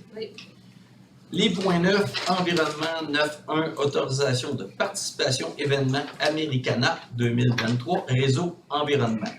Monsieur Tremblay. Le titre dit pas mal ce que ça veut dire. C'est pour autoriser Madame la conseillère Anne Charlot-Méran, responsable du dossier de développement durable, environnement, développement agricole et transport collectif, à participer à l'événement Americana 2023 qui s'en vient au mois de mars, 20 au 22 mars 2023. C'est au Palais des Congrès de Montréal, au coût de 920 $ plus taxes. Rapidement, Americana 2023, c'est un congrès qui axé beaucoup sur l'environnement en lien avec les municipalités et qui va amener des plus grands scientifiques du monde entier pour que les municipalités arrivent à faire face au changement climatique. Parce qu'on est des intervenants de première ligne, les enjeux sont majeurs et bon, vous avez appris tantôt que j'étais enseignant, on n'est pas outillé tant que ça. Donc, il y a des spécialistes dans le monde qui vont venir appuyer et venir soumettre des pistes de solutions pour les municipalités.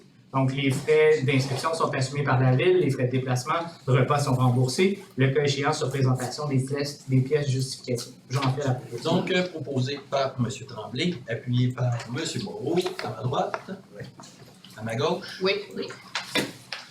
9.2, renouvellement et nomination membres du comité consultatif en environnement. Madame Charlot. Oui, donc dans le fond, on avait déjà des postes au niveau du CCE, du comité consultatif en environnement, donc qui sont renouvelés. Donc le siège numéro 1 par Mme Amélie Bombardier, le siège numéro 3 par M. Yves Boudreau et le siège numéro 5 par Sophie Lemire qui représente la cible des seigneuries. Mais on avait également récemment proposé 4 nouveaux postes parce qu'on voulait un petit peu agrandir dans le fond, les connaissances autour de cette table de concertation-là. On avait proposé un poste en secteur jeunesse qui donc va être pourvu par M. Jérémy Beauregard au siège numéro 7, un autre dans le secteur forestier qui va être pourvu par M. Julien Moreau au siège numéro 8. Dans le secteur entreprise, c'est M. Marc Piché au siège numéro 9 et dans le secteur agricole, M. André Saunier pour le siège numéro 10. Donc on a reçu, pour vrai, pas tant de personnes, il n'y a pas une foule à la porte. On a eu quand même quelques références pour certains sièges où il a fallu choisir. On a vraiment choisi les meilleurs candidats en fonction de ce qu'ils nous présentaient comme aptitude. Donc, suite à la tenue du vote sur cette proposition, cette dernière a été Parfait. Donc, proposé par Mme Charlot, appuyé par M. Pellerin, à ma gauche. Oui. À ma droite. Oui. Les points 10, administration, ressources humaines et financières. 10.1, embauche et nomination conseillère en environnement. Madame Ranger. Donc, attendu le remaniement interne de responsabilité, la vacance d'un poste en environnement. Attendu la recommandation de la directrice des ressources humaines, Mme Karine Brousseau, de retenir la candidature de Mme Vicky Violette. Donc, la proposition serait que le conseil municipal procède à l'embauche de Mme Vicky Violette au poste de conseillère en environnement, que cette nomination soit effective en date du 13 février et que Mme Violette soit soumise à une période d'essai de 6 mois. Que M. le maire, Christian Goulet, et le conseiller responsable de l'administration des ressources humaines et financières, M. Denis Moreau, soient autorisés à signer pour et au nom de la Ville de Lavaltrie le contrat de travail de Mme Violette. Donc, proposé par Mme Ranger, appuyé par M. Tremblay, à ma droite. Oui. À ma gauche. Oui. 10.2, embauche et nomination graphiste. Madame Ranger. Donc, attendu les besoins en ressources humaines pour le service des communications, attendu la création d'un poste de graphiste créatif et média numérique et le processus d'embauche, attendu la recommandation de la directrice des ressources humaines, Mme Karine Brousseau, de retenir la candidature de Mme Émilie Dumais à ce poste. Donc, la proposition se lirait comme suit. Que le conseil municipal procède à l'embauche de Mme Émilie Dumais à titre de personne salariée régulière à temps complet à la fonction de graphiste créatif et média numérique. Que cette nomination soit effective à partir du 13 février et que la rémunération soit celle prévue à la convention collective à l'échelon 2 de la fonction graphiste créatif et média numérique. Que Mme Émilie Dumais soit soumise à une période d'essai de 910 heures travaillées et que les conditions de travail soient celles prévues de la convention collective. J'en fais la proposition, Donc, M. le maire. proposé par Mme Ranger, appuyé par M. Moreau, à ma droite. Oui. À ma gauche. Oui. 10.3, nomination, fonctionnaire désigné. M. Moreau. Donc, dans le fond, c'est pour permettre aux fonctionnaires, dans le fond, d'avoir le droit de visiter les maisons des citoyens, dans le fond, pour faire respecter les règlements municipaux. Donc, que le conseil municipal nomme M. Carole Rivet, M. Gaël Beauchamp, M. Terry Hassan et Mme Catherine Lally à titre de fonctionnaires désignés conformément au règlement relatif à la gestion des règlements d'urbanisme numéro, c'est ça, rétroactivement à la date respective d'embauche. Donc, j'en fais la proposition. Donc, proposé par M. Moreau, appuyé par Mme Ranger. À ma gauche. Oui. À ma droite. 10.4, démission d'un employé cadre. M. Moreau.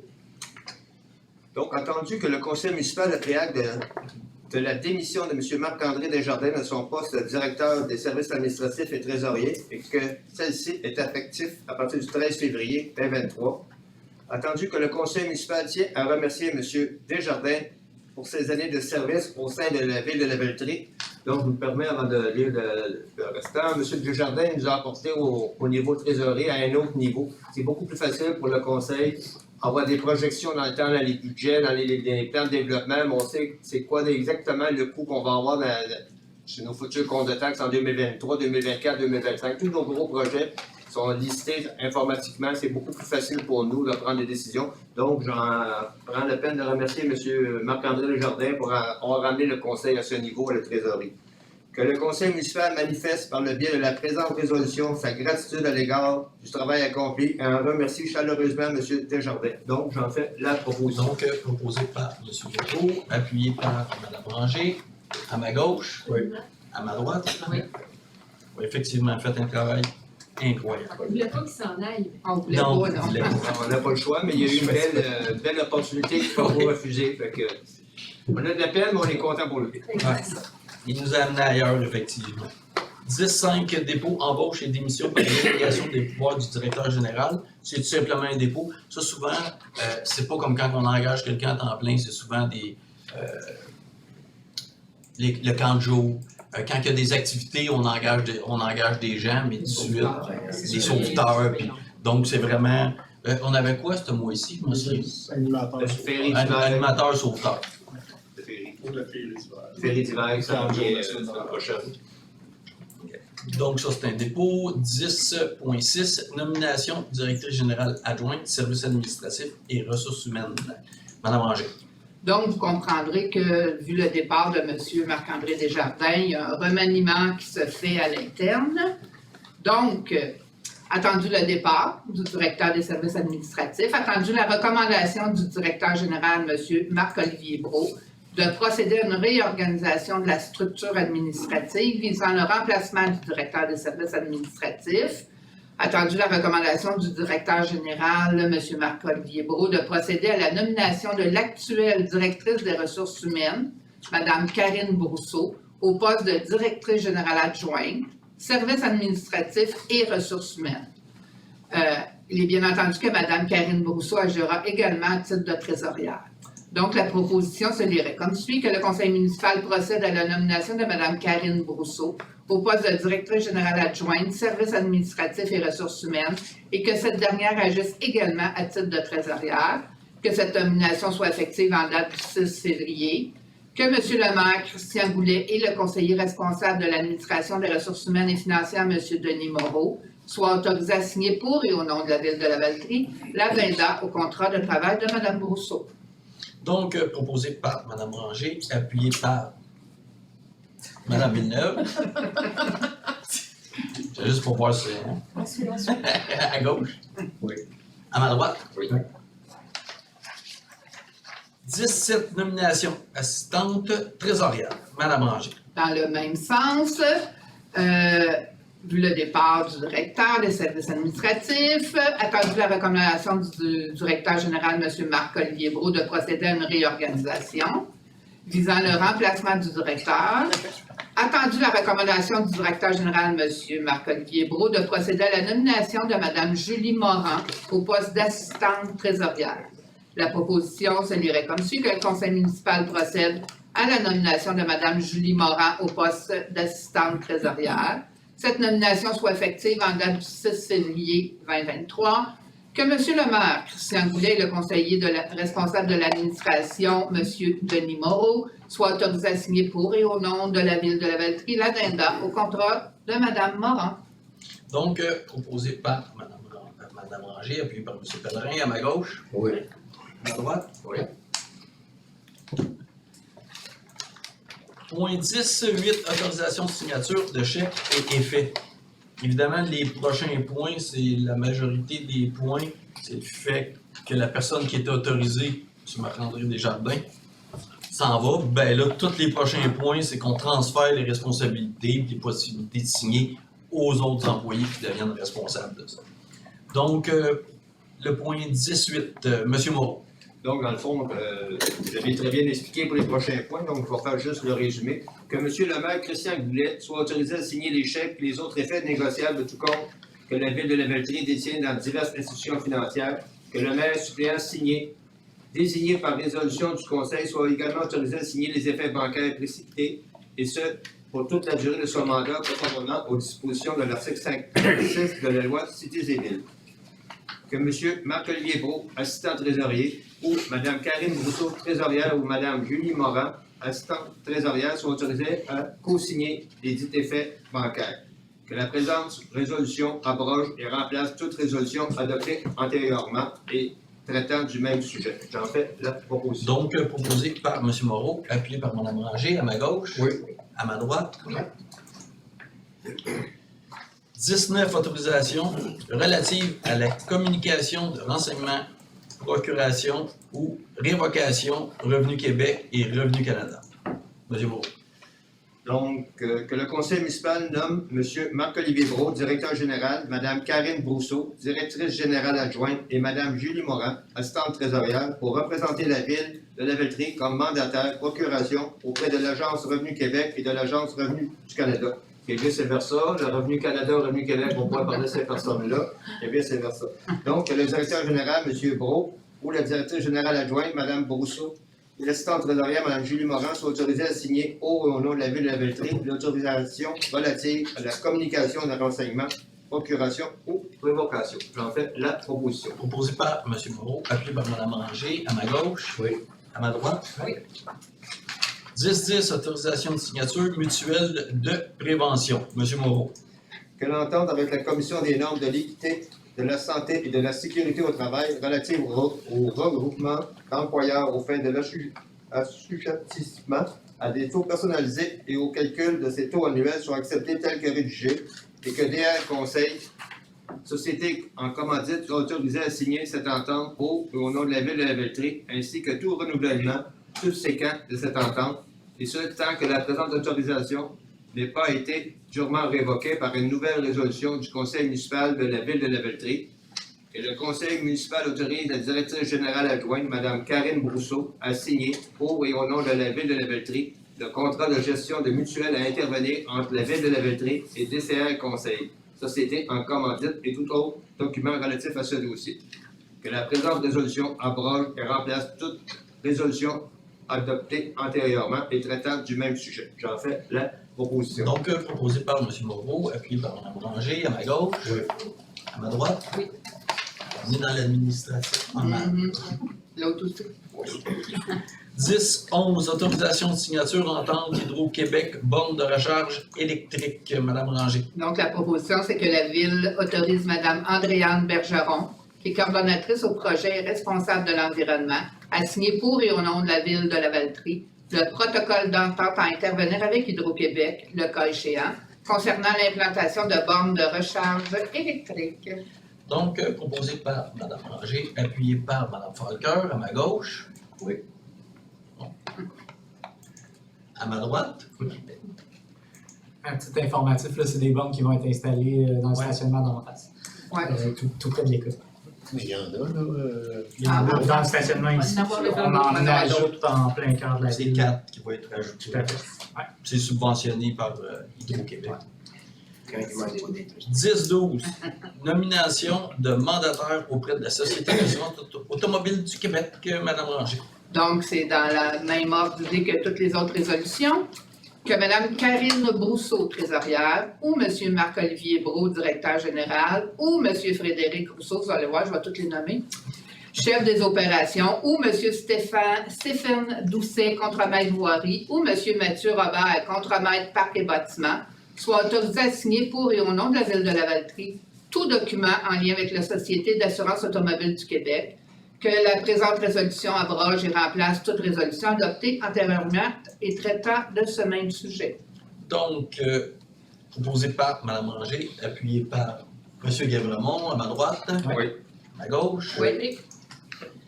10-13, autorisation à la directrice générale adjointe et trésorière, lancement d'appel d'offres public. M. Moreau. Public. Oui. Marqué solidité de marché, OK. Attendu que les besoins de la Ville de Lavaltrie pour l'acquisition de biens, de services et de travaux, il y a lieu d'autoriser le lancement d'appels d'offres publics ou d'avis d'intention aux fins de solliciter le marché. Que le conseil municipal autorise l'administration de la ville à lancer des appels d'offres publics ou d'avis d'intention pour solliciter le marché afin de répondre aux besoins de la ville de Lavaltrie. Donc, je ne vous lirai pas tout, mais je vais vous en lire 4-5 quand même. Travaux de rénovation et la mise aux normes du bâtiment municipal situé au 1997 rue Notre-Dame, c'est la phase 2. Travaux d'aménagement des parcs sur le territoire de la ville de Lavaltrie. Nettoyage des rues, trottoirs, aires de stationnement municipal et pistes cyclables. Collecte et transport de matières résiduelles destinées à l'élimination. Travaux de pavage de différentes rues. Donc, j'en fais la proposition. Donc, proposé par M. Moreau, appuyé par M. Gavremont à ma droite, à ma gauche. Oui. 10-14, autorisation, destruction documentaire. Madame Ranger. Que le conseil municipal de la ville de Lavaltrie, à la suite de la numérisation de dossiers papier, autorise la destruction des documents apparaissant à la liste annexée à la présente résolution pour en faire partie intégrante. Il y a 183 pages. Fait que je vous fais gré de tous les numéros. 183, non? Que la destruction des documents soit effectuée par une firme spécialisée. Donc, proposé par Mme Ranger, appuyé par Mme Falter, à ma gauche. À ma droite. Oui. 10-15, avis de motion et dépôt du projet de règlement, nuisance, recouvrement. Madame Ranger. Avant de donner l'avis de motion, peut-être vous expliquer que c'est dans le cas de nuisance, soit les terrains sont encombrés ou je veux dire, il y a il peut y avoir des bébites, des rats, il peut y avoir toutes sortes d'affaires dans les maisons.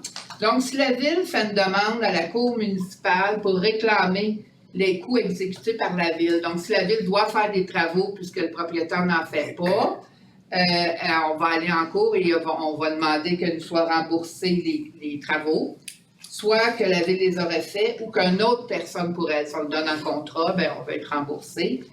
Et surtout que les frais seront une créance prioritaire sur l'immeuble. Ça, c'est comme important parce que si le propriétaire ne paye pas, bien, on va être créancier prioritaire sur le bâtiment. Donc, Francine Ranger, conseillère de cette municipalité, donne avis de motion qu'à une prochaine séance sera soumis pour adoption un règlement relatif aux nuisances. En fait, donc, avis de motion donné par Mme Ranger. Le point 10-16, contribution à la levée de fonds Centraide. M. Moreau. Donc, comme à chaque année, la ville de Lavaltrie, dans le fond, donne à Centraide. Et cette année, chaque année, les employés sont mobilisés, dans le fond, pour ramasser des sous pour donner à Centraide. Donc, attendu que les employés de la ville de Lavaltrie ont amassé un montant de 1 623 pour la campagne 2022 de Centraide de la Naudière, que le conseil municipal ajoute un montant équivalent à la somme amassée par les employés dans le cadre de la campagne financement 2022. Que la ville de Lavaltrie autorise ainsi le versement d'une somme globale de 3 246, incluant la contribution des employés et celle des élus à Centraide de la Naudière dans le cadre de sa campagne de financement 2022. Que cette somme soit imputée au poste budgétaire dont des élus. Merci, en fond, aux employés pour cette belle mobilisation en Centraide. Cette année, il a ramassé beaucoup plus que les autres années. Oui, que j'en fais la proposition. Donc, proposé par M. Moreau, appuyé par Mme Charlot, à ma droite, à ma gauche. Oui. 10-17, autorisation de participation assise de l'Union des municipalités du Québec. M. Tremblay. C'est les assises de l'Union des municipalités du Québec. Cette année, ça a lieu à Gatineau. Comment on fonctionne là, pour ne pas solliciter trop vos poches et les nôtres? Il y a certaines municipalités qui envoient tout le conseil à chaque année. On l'a séparé en deux. Donc, une année, c'est la moitié du conseil, l'autre moitié l'année suivante. Donc, ça limite les coûts, puis en même temps, ça permet un partage d'informations aussi, puis ça permet de solliciter les gens correctement. Que le conseil municipal autorise donc, mesdames les conseillères Francine Ranger, Marie-Pierre Villeneuve, Anne-Charlot Méran, monsieur le conseiller Denis Moreau et monsieur le maire Christian Goulet à participer aux assises 2023 de l'UMQ du 3 au 5 mai à Gatineau. Que les frais d'inscription soient assumés par la ville, les frais d'hébergement, de déplacement, les repas soient remboursés, le cas échéant sur présentation de pièces justificatives. J'en fais la proposition. Donc, proposé par M. Tremblay, appuyé par M. Gavremont, à ma droite. Oui. À ma gauche. Oui. 10-18, autorisation de participation, déjeuner, conférence, philanthropie et nouvelle génération. M. Moreau. Que le conseil municipal autorise M. le maire Christian Goulet et Madame la conseillère Marie-Pierre Villeneuve à participer au déjeuner conférence Philanthropie et Nouvelle Génération proposé par la Fondation à 2 pas de la réussite le 15 février 2023 à Repentigny au coût de 60 $ par personne plus taxe. Que les frais d'inscription soient assumés par la Ville et que les frais de déplacement soient remboursés le cas échéant sur présentation de pièces. Donc, j'en fais la proposition. Donc, proposé par M. Moreau, appuyé par M. Pellerin, à ma gauche. Oui. À ma droite. 10, 19, autorisation de dépenses et dépôt du rapport budgétaire. Donc, c'est tout simplement un dépôt. Chaque élu en a reçu copie. 10, 20, autorisation de paiement, compte à payer, M. Moreau. Que le conseil municipal autorise le paiement des déboursés du 17 janvier au 6 février 2023 de la Ville de Lavaltrie, incluant les dépenses du fonds d'administration et les dépenses en immobilisation, le tout pour une somme de 910 824,37 $, selon le rapport déposé par le service de la trésorerie en date du 1er février 2023, lequel est annexé la présente résolution pour en faire partie intégrante. Donc, j'en fais la proposition. Donc, proposé par M. Moreau, appuyé par Mme Ranger, à ma gauche. Oui. À ma droite. Oui. Le point 11, courrier MRC, adoption des règlements 295-1 et 299. C'est tout simplement que, évidemment, ici, le service d'incendie, c'est un service d'incendie regroupé. C'est sûr que sur les camions, hein, c'est le service d'incendie de la MRC de Dautré. Donc, c'est l'ensemble des 15 municipalités qui s'y réunit. Et c'est un service, évidemment, qui peut solliciter, qui peut avoir besoin de certains surplus. Et on se retrouvait dans une situation où, à la MRC, c'était en pourcentage qu'on évaluait selon le budget.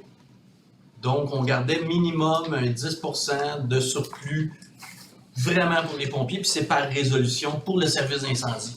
Mais la problématique, c'est que le budget monte beaucoup au service d'incendie parce qu'on engage des pompiers. À ça, on a des pompiers à temps plein. On a des pompiers à temps plein à Lavaltrie, Berthierville, Saint-Gabriel. Ça, c'est les 3 plus grosses casernes principales. C'est là où se trouvent, comme Berthierville, Lavaltrie, les camions échelles.